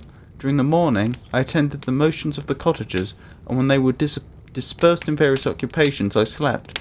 The remainder of the day was spent in observing my friends. When they had retired to rest, if there was any moon, or the night was starlight, I went into the woods and collected my own food and fuel for the cottage, and I returned as often as it was necessary. I cleared their path from the snow, and I performed these offices that I had seen done by Felix. I afterwards found that these labours, performed by an invisible hand, greatly astonished them, and once or twice I heard them on these occasions utter the words good, spirit, wonderful, but I did not then understand the significance of these terms. My thoughts now became more active, and I longed to discover the motives and feelings of these lovely creatures. I was inquisitive to know why Felix appeared so miserable, and Agatha so sad. I thought, foolish wretch, that it might be in my power to restore happiness to these deserving people. When I slept, or was absent, the forms of the venerable blind father, the gentle Agatha, and the excellent Felix flitted before me. I looked upon them as superior beings, who would be the arbiters of my future destiny. I formed in my imagination 1,000 pictures of presenting myself to them, and their reception of me. I imagined they would be disgusted, until by my gentle demeanour and conciliating words I should first win their favour, and afterwards their love. These thoughts exhilarated me, and led me to apply with fresh ardour the acquiring the art of language. My organs were indeed harsh, but supple, and although my voice was very unlike the soft music of their tones, yet I pronounced such words as I understood with tolerable ease. It was as the ass and the lapdog, yet surely the gentle ass, whose intentions were affectionate, although his manners were rude, deserved better treatment than the blows and execration. Better treatment than blows and execration. What's execration? Well, that's probably execration. Execration. An act or instance of cursing, a curse dictated by violent feelings of hatred, an imprecation, an expression of utter devastation. Execration. Okie dokie. So I'll quickly reread that. He was comparing himself to an ass, that is a donkey, and the family to lapdogs. It was as the ass and the lapdog, yet surely the gentle ass, whose intentions were affectionate, although his manners were rude, deserved better treatment than blows and execration. The pleasant showers and genial warmth of spring greatly altered the aspect of the earth. Men who before this change seemed to have been hid in caves dispersed themselves, and were employed in various arts of cultivation. The birds sang in more cheerful notes, and the leaves began to bud forth from the trees. Happy, happy earth! Fit habitation for gods, which, so short a time before, was bleak, damp, and unwholesome. My spirits were elevated by the enchanting appearance of nature. The past was blotted from my memory, the present was tranquil, and the future gilded by bright rays of hope and anticipation of joy. Chapter 13. I now hasten to the more moving part of my story. I shall relate events that impressed me with feelings which, from what I had been, have made me what I am. Spring advanced rapidly, the weather became fine, and the skies cloudless. It surprised me that what before was desert and gloomy would now bloom with the most beautiful flowers and verdure. My senses were gratified and refreshed by 1,000 scents of delight and 1,000 sights of beauty. It was on one of these days, when my cottagers periodically rested from labour, the old man played on his guitar and the children listened to him, they observed the countenance of Felix was melancholy beyond expression.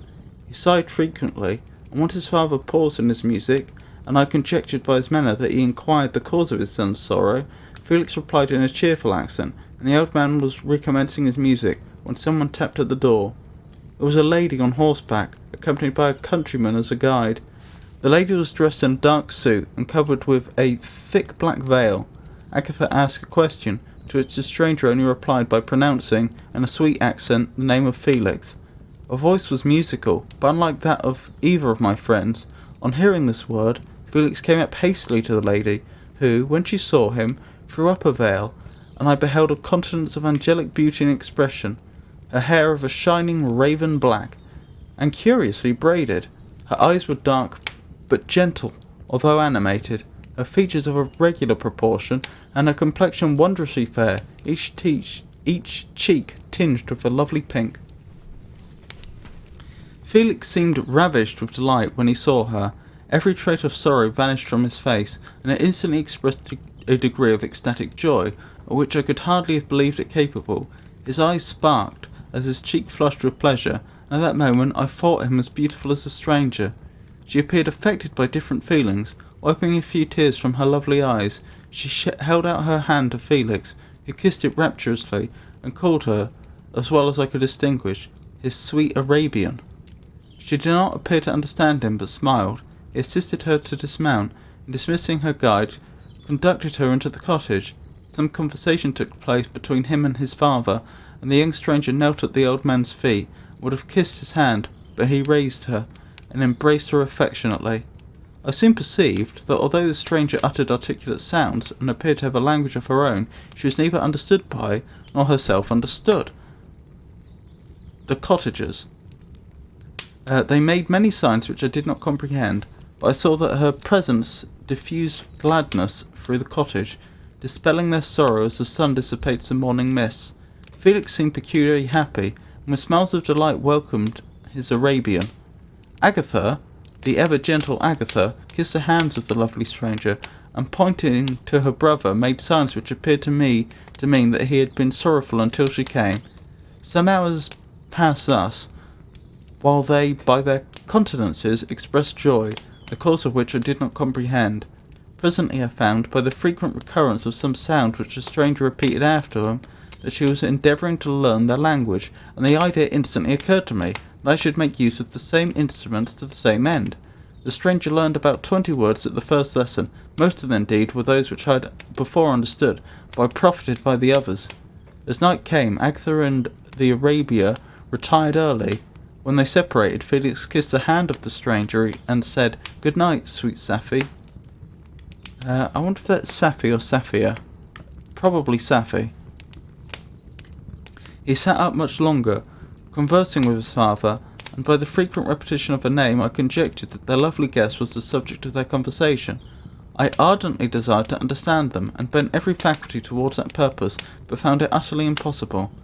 The next morning Felix went out to his work, and after the usual occupations of Agatha were finished, the Arabian sat at the feet of the old man, and taking his guitar, played some airs so entrancingly beautiful that they at once drew tears of sorrow and delight from my eyes. She sang, and her voice flowed in a rich cadence, swelling or dying away, like a nightingale of the woods.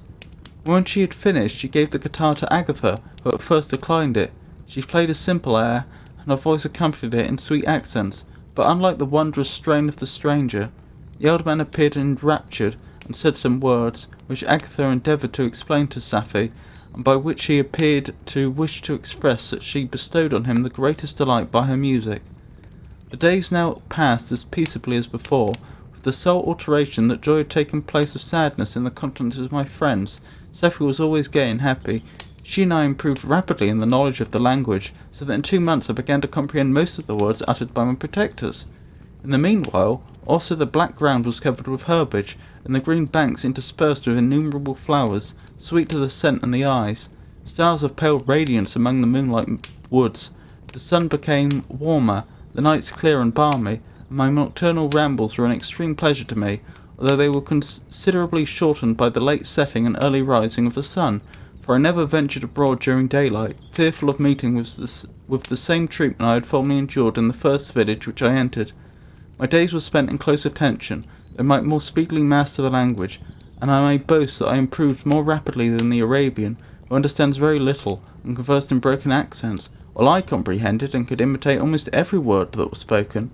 While I improved in speech, I also learned the science of letters, as it was taught to the stranger, and this opened before me a wide field for wonder and delight. This book from which Felix instructed Safie was Volney's Ruins of Empire. I should not have understood the purport of this book, had not Felix, in reading it, given very minute explanations. He had chosen this work, he said, because the declamatory style was framed in imitation of the Eastern authors. Through this work I obtained a cursory knowledge of history, and a view of the several empires at present existing in the world. It gave me an insight into the manners, governments, and religions of different nations of the earth. I heard of the slothful Asiatics, of the stupendous genius and mental activity of the Grecians, of the wars and wondrous virtue of the early Romans, of their subsequent degenerating, of the decline of that mighty empire, of chivalry, Christianity, and kings. I heard of the discovery of the American hemisphere, and wept with Safie over the hapless fate of its original inhabitants. These wonderful narrations inspired me with strange feelings. Was man indeed at once so powerful, so virtuous and magnificent, yet so vicious and base? He appeared at one time a mere scion of the evil principle, and at another as all that can be conceived of noble and godlike. To be a great and virtuous man appeared the highest honour that can befall a sensitive being. To be base and vicious, as many on record have been, appeared the lowest degradation, a condition more abject than that of the blind mole or harmless worm. For a long time I could not conceive how one man could go forth to murder his fellow, or even why there were laws and governments. But when I heard details of vice and bloodshed, my wonder ceased, and I turned away with disgust and loathing. Every conversation of the cottagers now opened new wonders to me. When I listened to the instructions which Felix bestowed upon the Arabian, the strange system of human society was explained to me. I heard of the division of property, of immense wealth and squalid poverty, of rank, descent, and noble blood. The words induced me to turn towards myself. I learned that the possessions most esteemed by your fellow creatures were high and unsullied descent united with riches. I learned that the possessions most esteemed by your fellow creatures were high and unsullied descent united with riches. A man might be respected with only one of these advantages, but without either he was considered, except in very rare instances, as a vagabond and a slave, doomed to waste his powers for the profits of the chosen few. And what was I? Of my creator I was absolutely ignorant, but I knew that I possessed no money, no friends, no kind of property. I was, besides, endued with a figure hideously deformed and loathsome. I was not even of the same nature as man. I was more agile than they, and could subsist upon coarser diet. I bore the extremes of heat and cold with less injury to my frame, and my stature far exceeded theirs. When I looked around, I saw and heard of none like me. Was I then a monster, a blot upon the earth, from which all men fled, and whom all men disowned? I cannot describe to you the agony that these reflections inflicted upon me. I tried to dispel them, but sorrow only increases with knowledge. Oh, that I had forever remained in my native wood, nor known nor felt beyond the sensation of hunger, thirst, and heat. Oh, what a strange nature is knowledge! It clings to the mind, when it has once seized on it, like a lichen on the rock. I wished sometimes to shake off all thought and feeling, but I learned that there was but one means to overcome the sensation of pain, and that was death, a state which I feared yet did not understand. A state which I feared, yet did not understand. I admired virtue and good feelings, and loved the gentle manners and amiable qualities of my cottagers, but I was shut out from intercourse with them, except through means which I obtained by stealth, when I was unseen and unknown, and which rather increased than satisfied the desire I had of becoming one among my fellows. The gentle words of Agatha, and the animated smiles of charming Arabian, were not for me. The mild exhortations of the old man and the lively conversation of the loved Felix were not for me, miserable, unhappy wretch. Other lessons were impressed upon me even more deeply. I heard of the difference of sexes, and the birth and growth of children, how the father doted on the smiles of the infant, and the lively sallies of the older children. Sallies?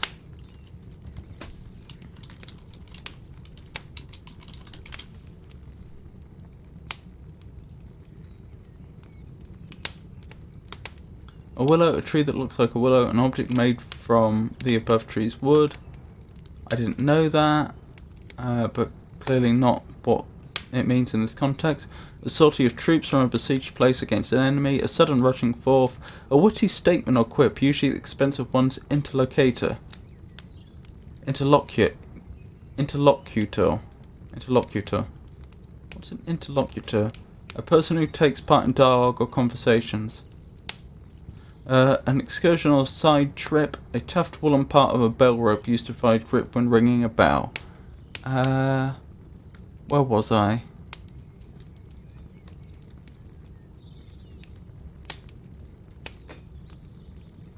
And the lively sallies of the older children. Unlikely. To make a sudden attack, e.g. on an enemy from a defended position, to set out an excursion, venture, depart, to venture off the beaten path.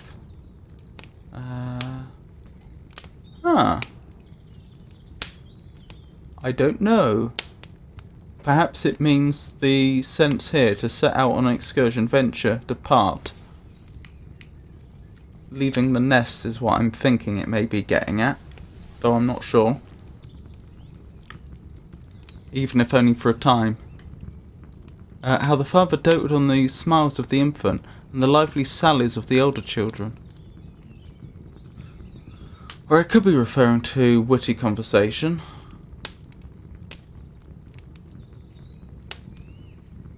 I'm going to look it up in my physical dictionary, which I have right here.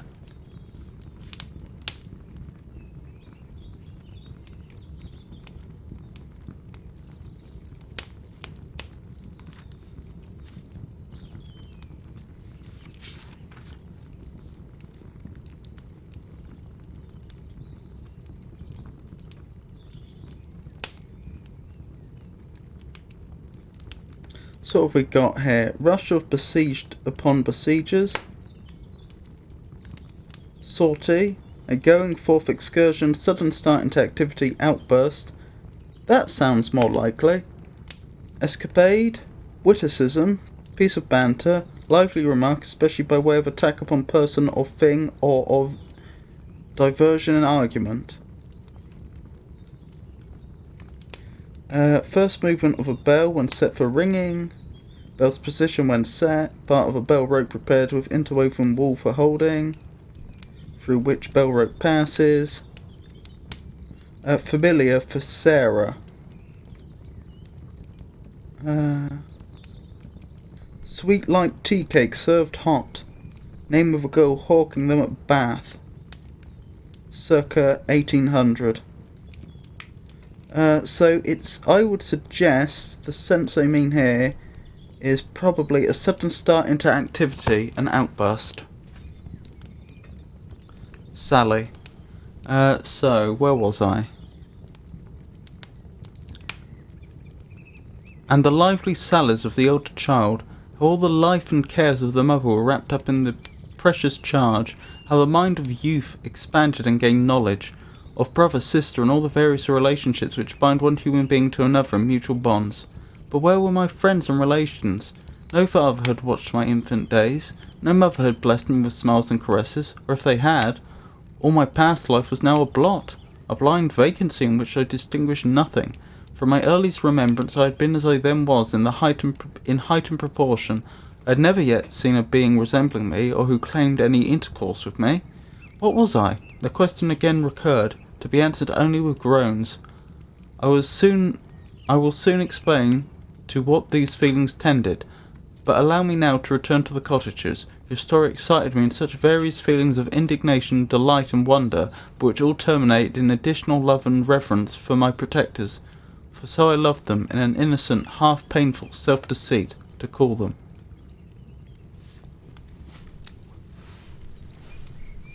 Chapter 14.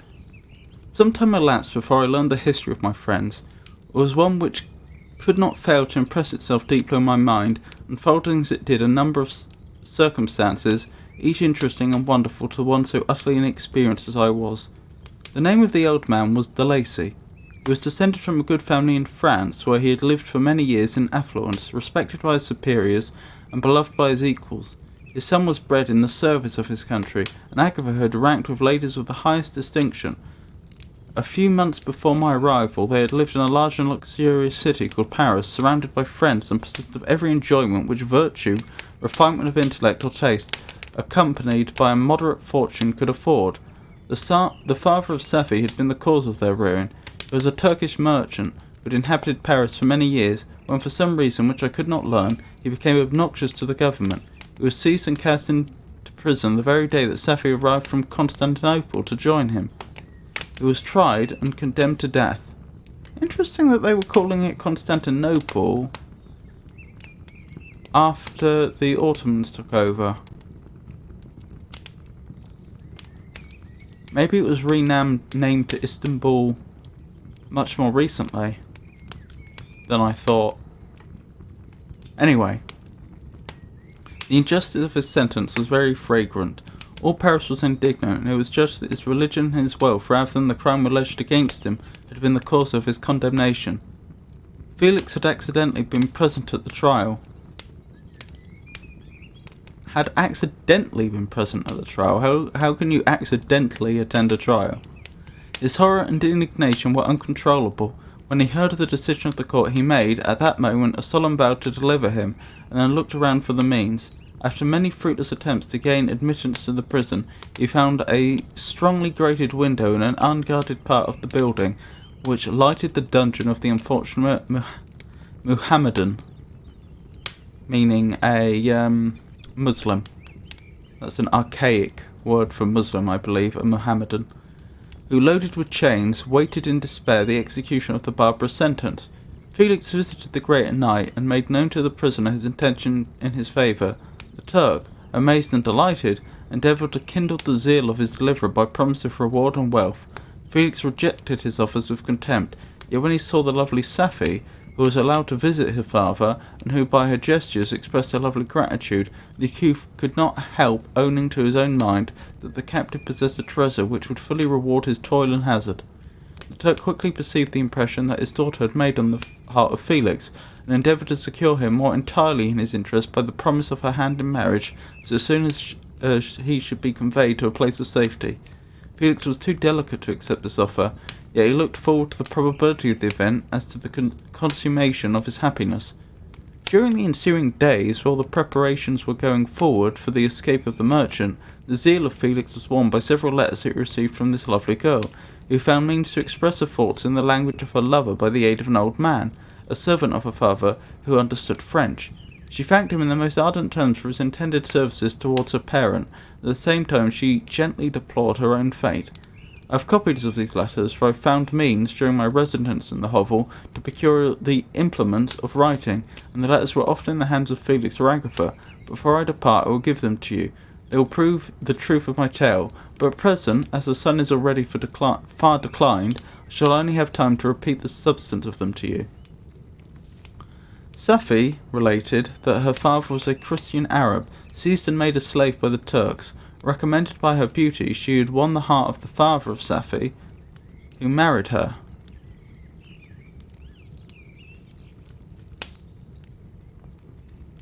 Oh, sorry. I don't know why I found that difficult to understand for a moment. The young girl spoke in high and enthusiastic terms of her mother, who, born in freedom, spurned the bondage to which she was now reduced. She instructed her daughter in the tenets of her religion, and taught her to aspire to the highest powers of intellect, and an independence of spirit forbidden to the female followers of Muhammad. This lady died, but her lessons were indelibly impressed on the mind of Safi, who sickened at the prospect of again returning to Asia, being immured within the walls of a harem, allowed only to occupy herself with infantile amusements, ill-suited to the temper of her soul, now accustomed to grand ideas and a noble emulation for virtue. The prospect of marrying a Christian, and remaining in a country where women were allowed to take rank in society, was enchanting to her. The day for the execution of the Turk was fixed, but on the night previous to it, he quitted his prison, and before morning was distant many leagues from Paris. Felix had procured passports in the name of his father, sister, and himself. He had previously communicated his plan to the former, who aided the deceit by quitting his house, under the pretence of a journey, and concealed himself with his daughter in an obscure part of Paris. Felix conducted the fugitives through France to Lyons, I assume. Maybe mispronouncing that. Felix conducted the fugitive through France to Lyons and across Mont Cenis to Leghorn. I must be mispronouncing all of these. Where the merchant had decided to wait a favourable opportunity of passing into some part of the Turkish dominions. Safi resolved to remain with her father until the moment of his departure, before which time the Turk renewed his promise that she should be united to his deliverer, and Felix remained with them in expectation of that event. And in the meantime he enjoyed the society of the Arabian, who exhibited towards him the simplest and tenderest affection. They conversed with one another through means of an interpreter, and sometimes with the interpretation of looks, and Safi sang to him with the divine airs of her native country. The Turk allowed this intimacy to take place, and encouraged the hopes of the youthful lovers, while in his heart he had formed far other plans. He loathed the idea that his daughter should be united to a Christian, but he feared the resentment of Felix if he should appear lukewarm, for he knew that he was still in the power of his deliverer. If he should choose to betray him to the Italian state which they inhabited, he revolved 1,000 plans by which he should be enabled to prolong the deceit until it might be no longer necessary, and secretly to take his daughter with him when he departed. His plans were facilitated by the news which arrived from Paris. The government of France were greatly enraged at the escape of their victim, and spared no pains to detect and punish his deliverer. The plot of Felix was quickly discovered, and De Lacy and Agatha were thrown into prison. The news reached Felix, and roused him from his dream of pleasure. His blind and aged father and his gentle sister lay in a noisome dungeon, while he enjoyed the free air and society of her of whom he loved. The idea was torture to him. He quickly arranged with the Turks that if the latter should find a favourable opportunity for escape before Felix could return to Italy, Safi should remain as a boarder at a convent at Leghorn, and then quitting the lovely Arabian, he hastened to Paris, delivered himself up to the vengeance of the law, hoping to free De Lacy and Agatha by this proceeding. He did not succeed. They remained confined for 5 months before the trial took place, the result of which deprived them of their fortune and condemned them to a perpetual exile from their native country. They found a miserable asylum in the cottage in Germany, where I discovered them. Felix soon learned that the treacherous Turk, for whom he and his family endured such unheard-of oppression, on discovering that his deliverer was thus reduced to poverty and ruin, became a traitor to good feeling and honour, and had quitted Italy with his daughter. insultingly sending Felix a pittance of money to aid him, as he said, in some plan of future maintenance. Such were the events that preyed on the heart of Felix, and rendered him, when I first saw him, the most miserable of his family. He could have endured poverty, and while this distress had been the meed of his virtue, what do I mean by the meed of his virtue?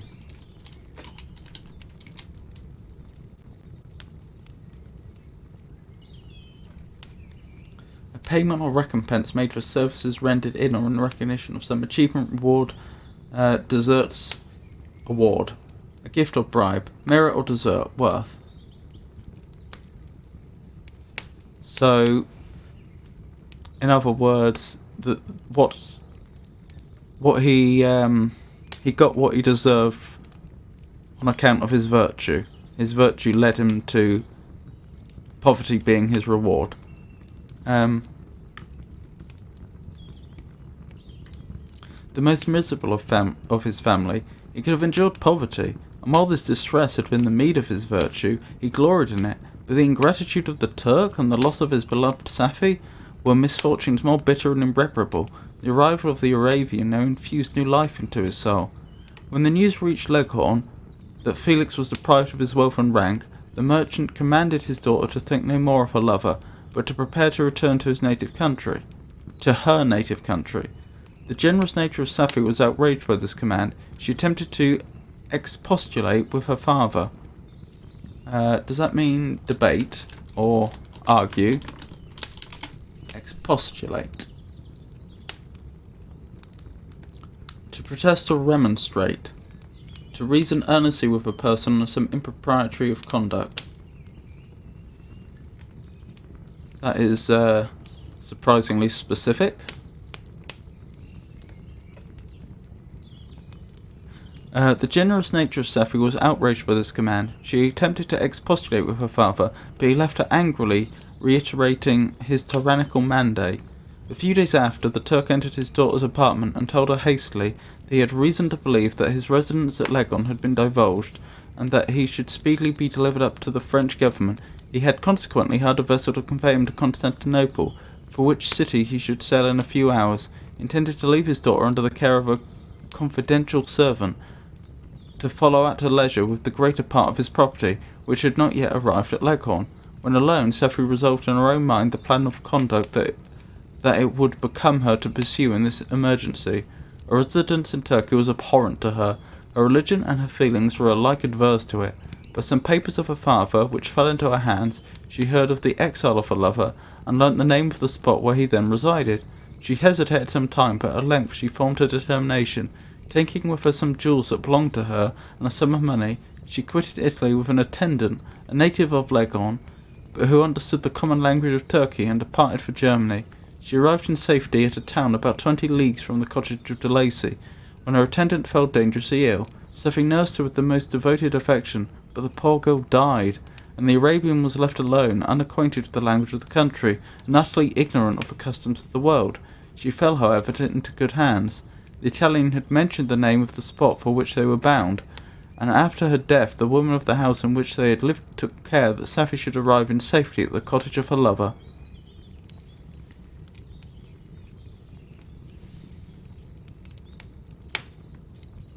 So, that will conclude Frankenstein for this week.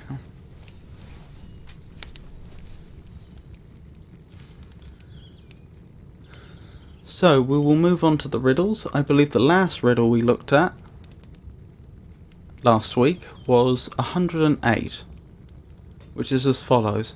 A couple, dear ladies, approach with fear. In your presence most humbly they beg to appear.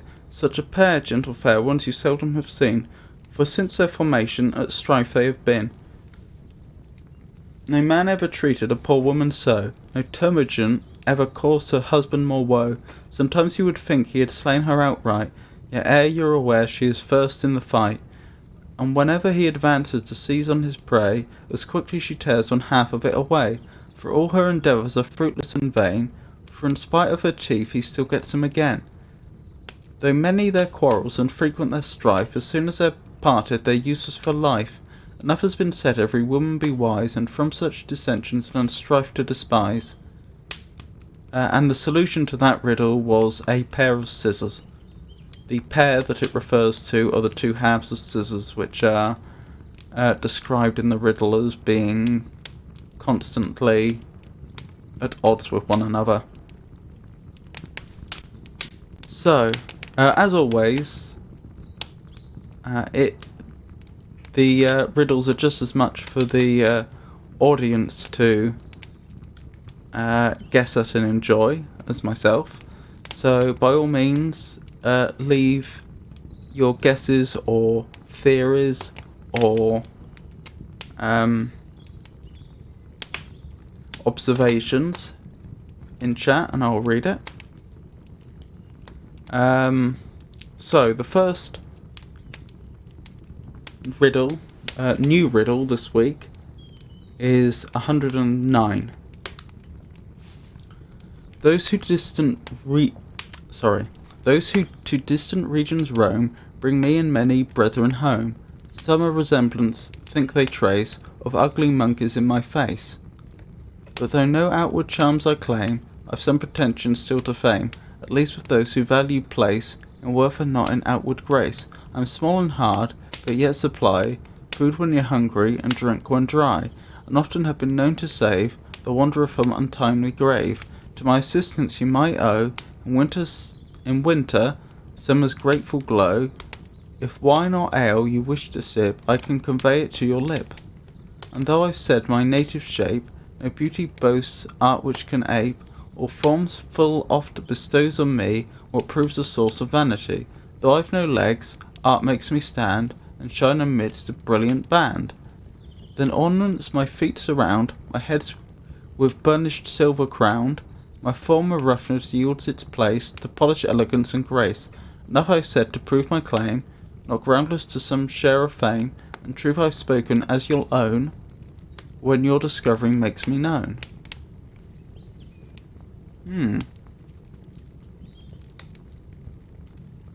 This is a hard one, isn't it?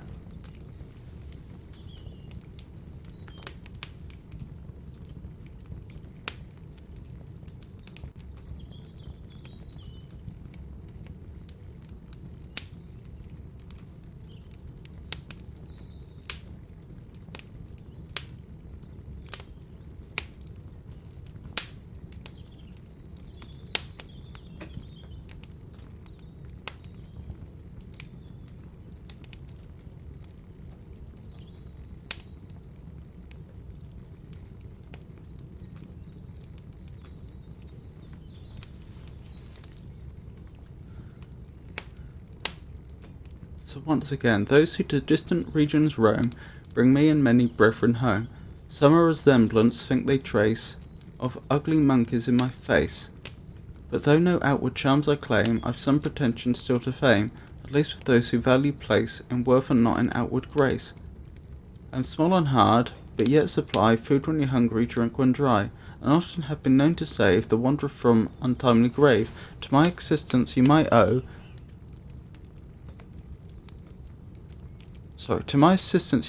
in winter summer's grateful glow.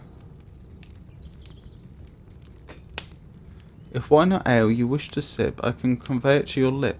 And though I've said my native shape, no beauty boasts art which can ape, or form full oft bestows on me what proves a source of vanity.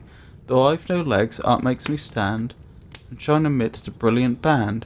Then ornaments my feet surround, my head with burnished silver crowned, my form of roughness yields its place to polish elegance and grace. Enough I've said to prove my claim, not groundless to some share of fame, and truth I've spoken as you'll own, when your discovering makes me known. See, halfway through this it sounded a bit to me like it might be a coconut, because it offers food and water, well, food and drink, and I could imagine that looking at the top of a coconut, where you have the three little blemishes, that could be said to resemble a monkey's face, although that is, I believe, in some parts of the world likened to...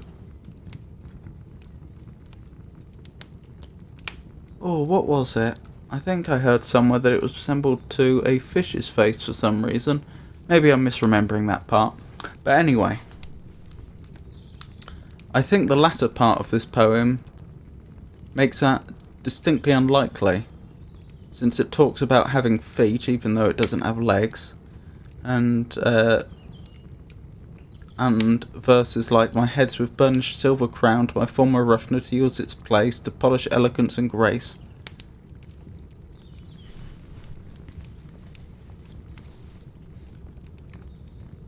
I wonder what that M means. Do they all have? No, they don't all have something after it. H3? Huh. I don't know what those letters mean. How interesting.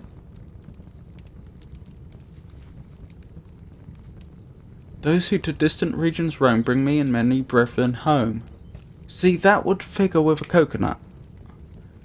Similar resemblance think they trace of ugly monkeys in my face, but though no outward charms I claim, I've pretensions still to fame, at least with those who value place in worth, and not in outward grace. I'm small and hard, but yet supply food when you're hungry, drink when dry. I often have been known to save the wanderer from untimely grave. Up till now, all figures with a coconut. To my assistance you might owe, in winter, summer's grateful glow. Debatable. In wine or ale you wish to sip, I can convey it to your lip. I mean, in principle you could use it as a drinking vessel, fill it up, and drink from it, and though I've said my native shape, no beauty boasts art which can ape, or forms full oft bestows on me, or proves this source of vanity. Though I've no legs, art makes me stand, and shine amidst a brilliant band. I have no idea what that's a reference to. Then ornaments my feet surround, my head with burnished silver crowned, my former roughness yields its place to polish elegance and grace. Enough I said to prove my claim, not granted to some share of fame. In truth I've spoken as you'll own, when your discovery makes me known. Well, I'm not convinced this is it, but coconut is my best guess.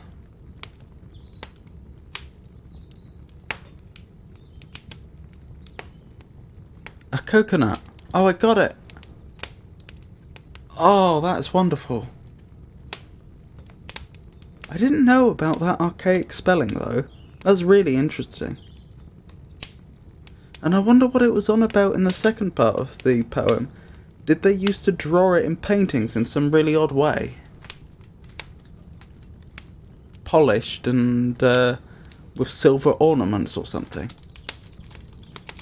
Oh, I'm so happy I figured that out though. We are much further along than I meant to be.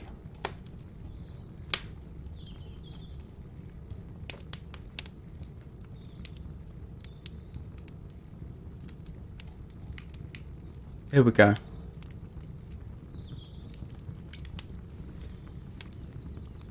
So, 110. Enigmatists try their skill, how to bring me to their will. Enigmatists?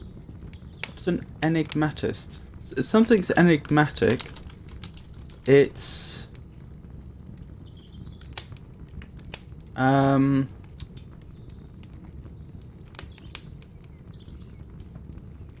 not well understood, isn't it? Or not well known.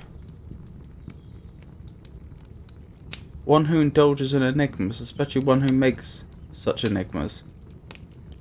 An enigma being something or someone puzzling, mysterious or inexplicable, a riddle or a difficult problem. Oh, okay.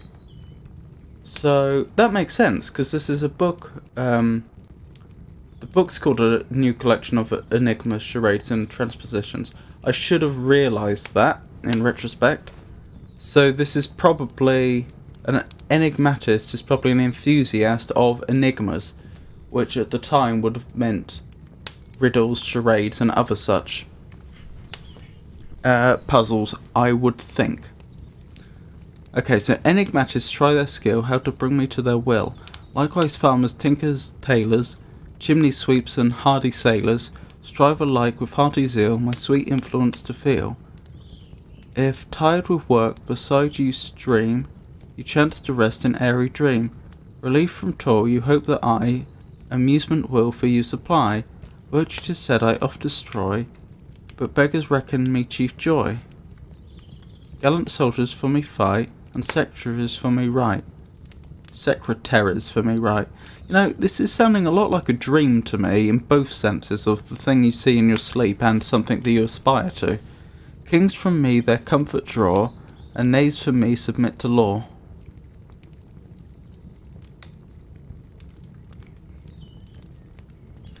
Almighty chieftain, vice am I, adored by most, though all deny that they with me have aught to do, but this assertion's seldom true.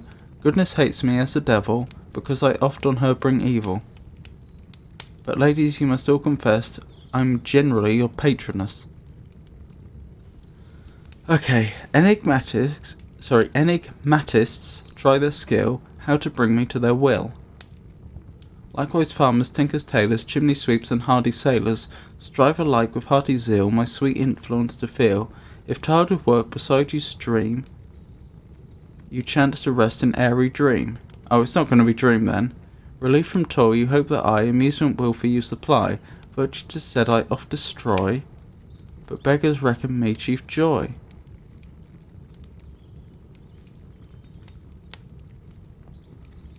Gallant soldiers for me fight, secretaries for me write. Kings from their comfort draw, and knaves from me submit to law. I feel like these lines are particularly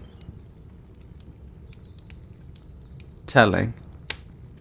Relieved from toil through to submit to law.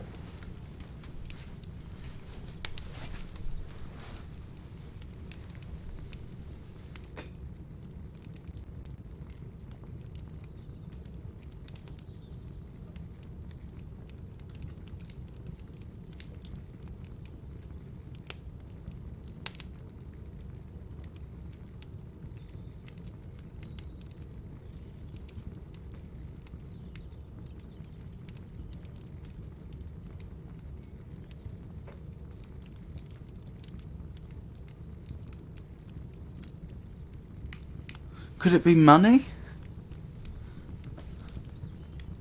These two lines don't quite figure, but they also aren't completely incongruent. Relief from toil, you hope that I amusement will for you supply. So with money, I suppose you can buy amusements. Virtue 'tis said I oft destroy, but beggars reckon me chief joy. That would make sense. Gallant soldiers for me fight, secretaries for me write. That would make sense. Kings from me their comfort draw, and knaves from me submit to law. That would also make sense. This one's slightly less so, because it sounds like someone taking money to hand themselves in, which doesn't quite make sense. Almighty chieftain, vice am I, adored by most, though all deny that they with me have aught to do, but this assertion's seldom true. That would make sense if, given that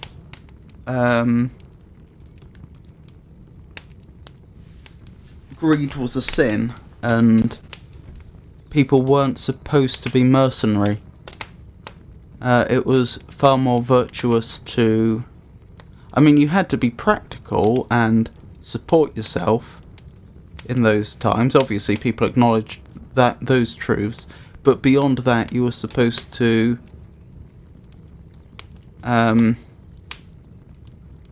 not be ruled by mammon, avarice. So that makes sense. Goodness hates me as the devil, because I oft on her bring evil, but ladies, you must all confess I'm generally your patroness. I think it's probably money. Could be more specific, like gold. But then a beggar's unlikely to see gold, are they?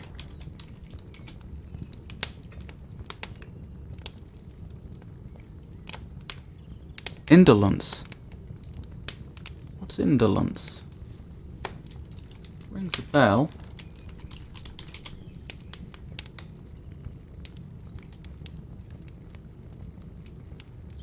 Habitual laziness or sloth.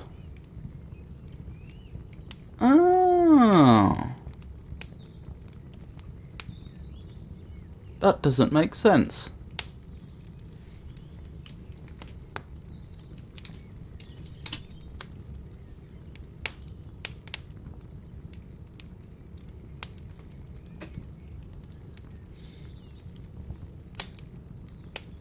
Enigmatists try their skill, how to bring me to their will. Likewise, farmers, tinkers, tailors, chimney sweeps, and hardy sailors strive alike with hearty zeal my sweet influence to feel.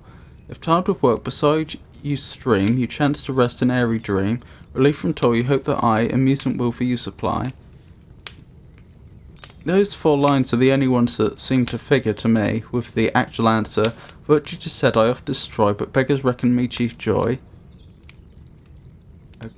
Okay, a little, that seems a little prejudiced, but still. Gallant soldiers for me fight, secretaries for me write. I don't understand that. Kings for me their comfort draw, and knaves for me submit to law. That sort of makes sense. I'll admit that makes more sense than money.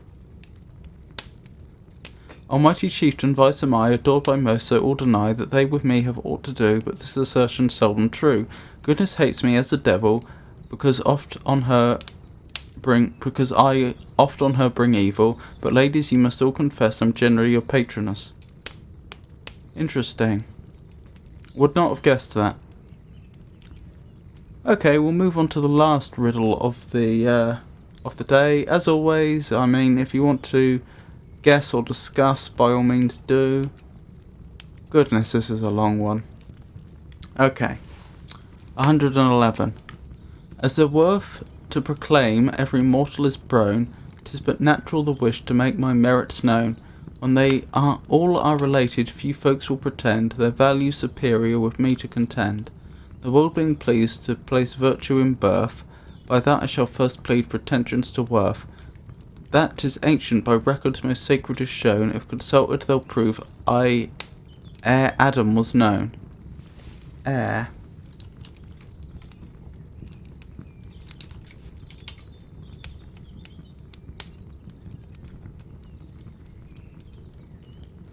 At an earlier time. Before, sooner than. Prove that ere Adam was known, employed by the sovereign dispenser of good, I assigned the first couple their dwelling and food. My pedigree proved, I shall next make my claim to properties better entitled to fame. Wisdom, learning, and wit, virtue, piety, grace, all excellence known to mankind you may trace in my numerous characters published by those who in showing my value their own worth disclose. Strong judgment with genius, assemblage so praised, for its scarceness I boast to this fame I was raised, by the verdict of Melmoth, of Cowper and Knox. Cowper was a poet around Jane Austen's time. No, he was slightly earlier, I think. Pretty certain he was fairly earlier. Significant for... Didn't he anticipate the Romantics? And did a fair amount of poetry which talked on issues such as virtue and so on. I think that's right. I think I'm thinking of the right one. And for this also own myself debtor to Fox. To prove I am grateful, their names I'll enroll on the place most conspicuous of fame's secret scroll. Rousseau says, in use the best merit is founded, my value if so I can prove is well grounded. For it is granted, the greatest advantage man knows, my power universal as precious bestows. It communicates all that existence endears. Speed sweet sympathies, efforts to dry sorrow's tears. Gives wealth, fame, and honours, and oft has been found. O'er life to preside, then 'twill surely be owned, that my use, value, power, all for which I've claimed praise, above their true standards no pundits can raise. But though much in here said, my vast worth to unfold, may credit me half of my merits untold, yet if all my value I've ever not revealed, I must own that my errors are also concealed. What a wretch would you deem me, if once they were told, when you found I could swear, lie, rave, quarrel, and scold. Oh, that's that's where the asterisk goes. The author of Fitz Osborne's letters, etc., etc. That the vilest employments I never reject, but at vice's commands on fair virtue reflect. From the bosom of innocence cruelly tear the bosom of peace and plant thorns of despair, that I bring almost every disaster in man, and oppose with malignity wisdom's best plan. Yet I hope, when 'tis known that in this I'm abused, and compelled thus to act, I shall then be accused. For 'tis certain my nature never leads me to ill. When I err, 'tis in yielding to other folks' will. Like poor seamen, I into a service am pressed, and commanded to fight, though I'm minded to rest. Now candidly balance my virtues and errors, and though what is thought of me oft causes terrors, in my favour I think you will pass a decree, and that merits predominant all will agree. In fact, I am not much afraid you should scout me, though sometimes perversely determined to flout me, because 'tis well known you cannot do without me. Goodness me. This is a challenging one, isn't it? This riddle. Oh goodness me, I forgot to advance the scene. There we go.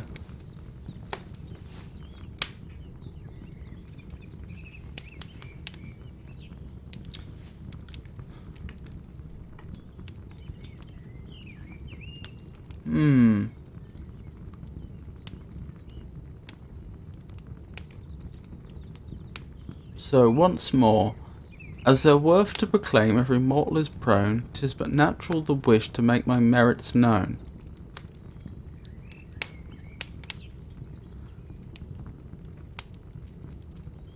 So the merits of the solution to this riddle are connected to the worth of individuals. When they are all related, few folks will pretend their value superior with me to contend.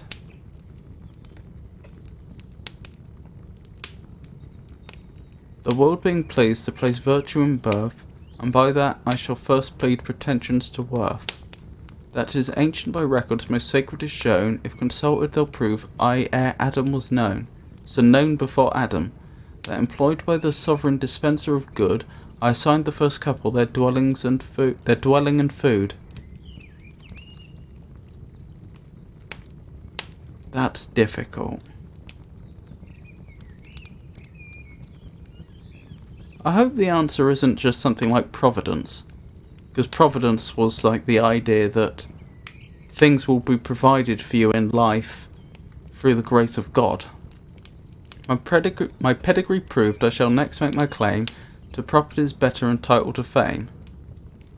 Wisdom, learning, and wit, virtue, piety, grace, all excellence known to mankind you may trace in my numerous characters published by those who in showing my value their own worth disclose. So again, the idea that by publishing the numerous characters of the solution to this riddle, individuals are showing their own value. Strong judgment with genius, assemblage so praised, for its scarceness I boast to this fame I was raised, by the verdict of Melmoth, of Cowper and Knox, who are all authors of various kinds, and for this also own myself debtor to Fox. Again, I would assume anyway.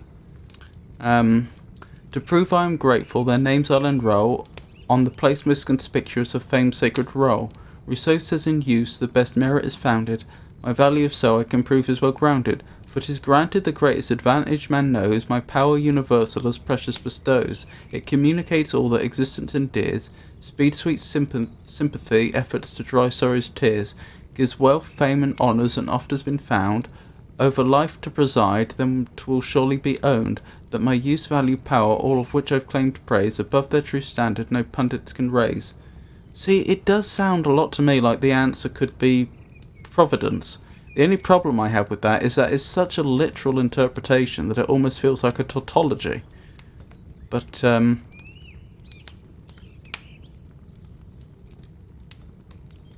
mean, I suppose you can argue if the riddle perfectly describes it, then that's the solution.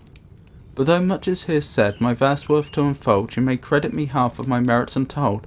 Yet if all my value I have not revealed, I must own that my errors are also concealed. What a wretch would you deem me if once they were told, when you found I could swear, lie, rave, quarrel, and scold? That the vilest employments I never reject, but vice's commands on fair virtue reflect.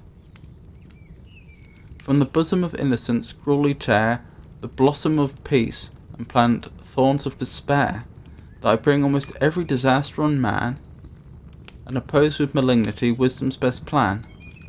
Yet I hope, when 'tis known that in this I'm abused, and compelled thus to act, I shall then be excused.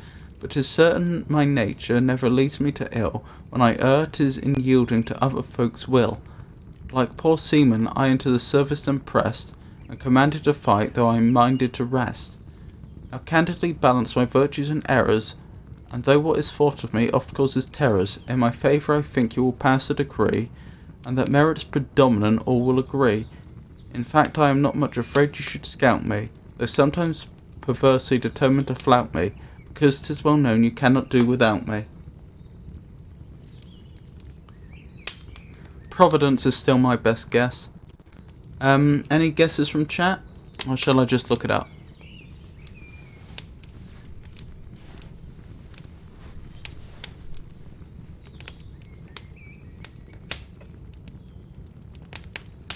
So this was 111, wasn't it?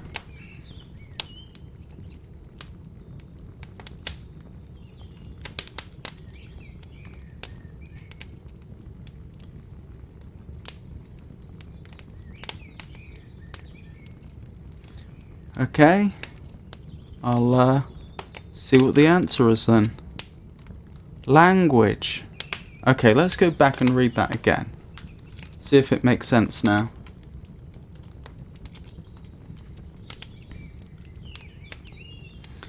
As their worth to proclaim every mortal is prone, 'tis but natural the wish to make my merits known. When they all are related, few folks will pretend their value superior with me to contend. The world being pleased to place virtue in birth, but that I shall first plead pretensions to worth. That 'tis ancient by records, most sacred is shown. If consulted, they'll prove I ere Adam was known. Language was known before Adam, was it? Interesting theological idea.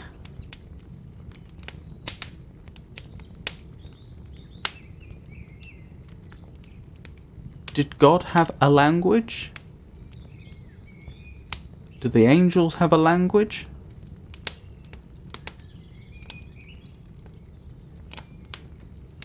I suppose if you interpret the Bible literally, they mustn't they? I mean, you could argue that, oh, they communicate telepathically or something, and at a level below language, but as far as I'm aware, there's no evidence for that. So, okay. I suppose you could say that language predates Adam. Of course, it gets more interesting when you consider the really ancient stuff that says that God is the Word, and so on, as if God is in some way language. That employed by the sovereign dispenser of good, I assign the first couple their dwelling and food. My pedigree proved, I shall next make my claim to properties better entitled to fame. So language got them their dwelling and food, did it? I wasn't aware of that. Wisdom, learning and wit, virtue, piety, grace, all excellence known to mankind you may trace in my numerous characters published by those who in showing my value their own disclose. Strong judgment with genius, assemblage so praised for its scarceness, I boast to this fame I was raised, by the verdict of Melmoth, of Cowper and Knox, and for this also myself debtor to Fox.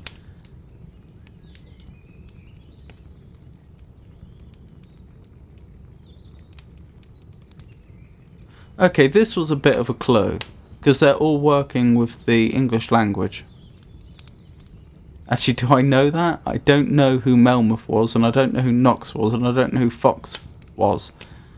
So I suppose, strictly speaking, I don't all know they're working with English, but they're all working with a language at least, probably English. To prove I'm grateful, their names I'll enroll on the place most conspicuous of fame's sacred scroll. Rousseau says in use the best merit is founded. My value if so I can prove is well grounded, for 'tis granted the greatest advantage man knows, my power universal as precious bestows. It communicates all that existence endears, speeds sweet sympathies, efforts to dry sorrow's tears, gives wealth, fame, and honours, and oft has been found, over life to preside, then 'twill surely be owned that my use, value, power, all for which I've claimed praise, above their true standard, no plaudits. Oh, plaudits, not pundits. What was I saying, pundits? What's a plaudit?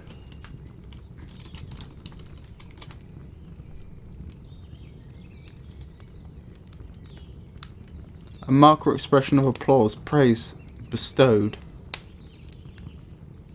Makes sense? As in applause, presumably. Or cognate with.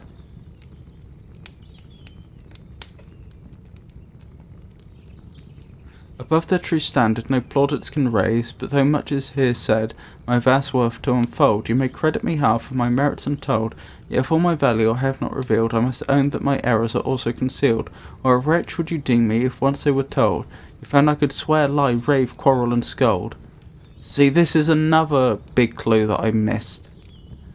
That the vilest employments I never reject, that at vice's commands on fair virtue reflect, from the bosom of innocence cruelly tear the blossom of peace and plant thorns of despair, that I bring almost every disaster on man, and oppose with malignity wisdom's best plan. Yet I hope when 'tis known that in this I'm abused, and compelled thus to act, I shall then be excused. For 'tis certain my nature never leads me to ill, when I err 'tis in yielding to other folks' will. Like poor seamen, I into service am pressed, and commanded to fight, though I'm minded to rest. Again, big clues I missed. Now candidly balance my virtues and errors, and though what is thought of me oft causes terrors, in my favour I think you will pass a decree, that merits predominate, all will agree. In fact, I am not much afraid you should scout me, though sometimes perversely determined to flout me, because 'tis well known you cannot do without me. Okay, in retrospect, I think that was actually a good riddle, which I just plainly got wrong. That does make sense. Anyway, thank you for coming, everybody. I hope you enjoyed the stream. That concludes the stream for this week. I'll be streaming again on Friday, in which I'll be doing more Myst 4. Saturday, in which I'll probably also be doing more Myst 4. And then next Monday, in which if I haven't finished Myst 4, I will be continuing. And then next Wednesday, we're back round to more poetry, prose and riddles. So, once again, thank you for coming, everyone. I hope you enjoyed it. And I hope you all have a wonderful night. Good night.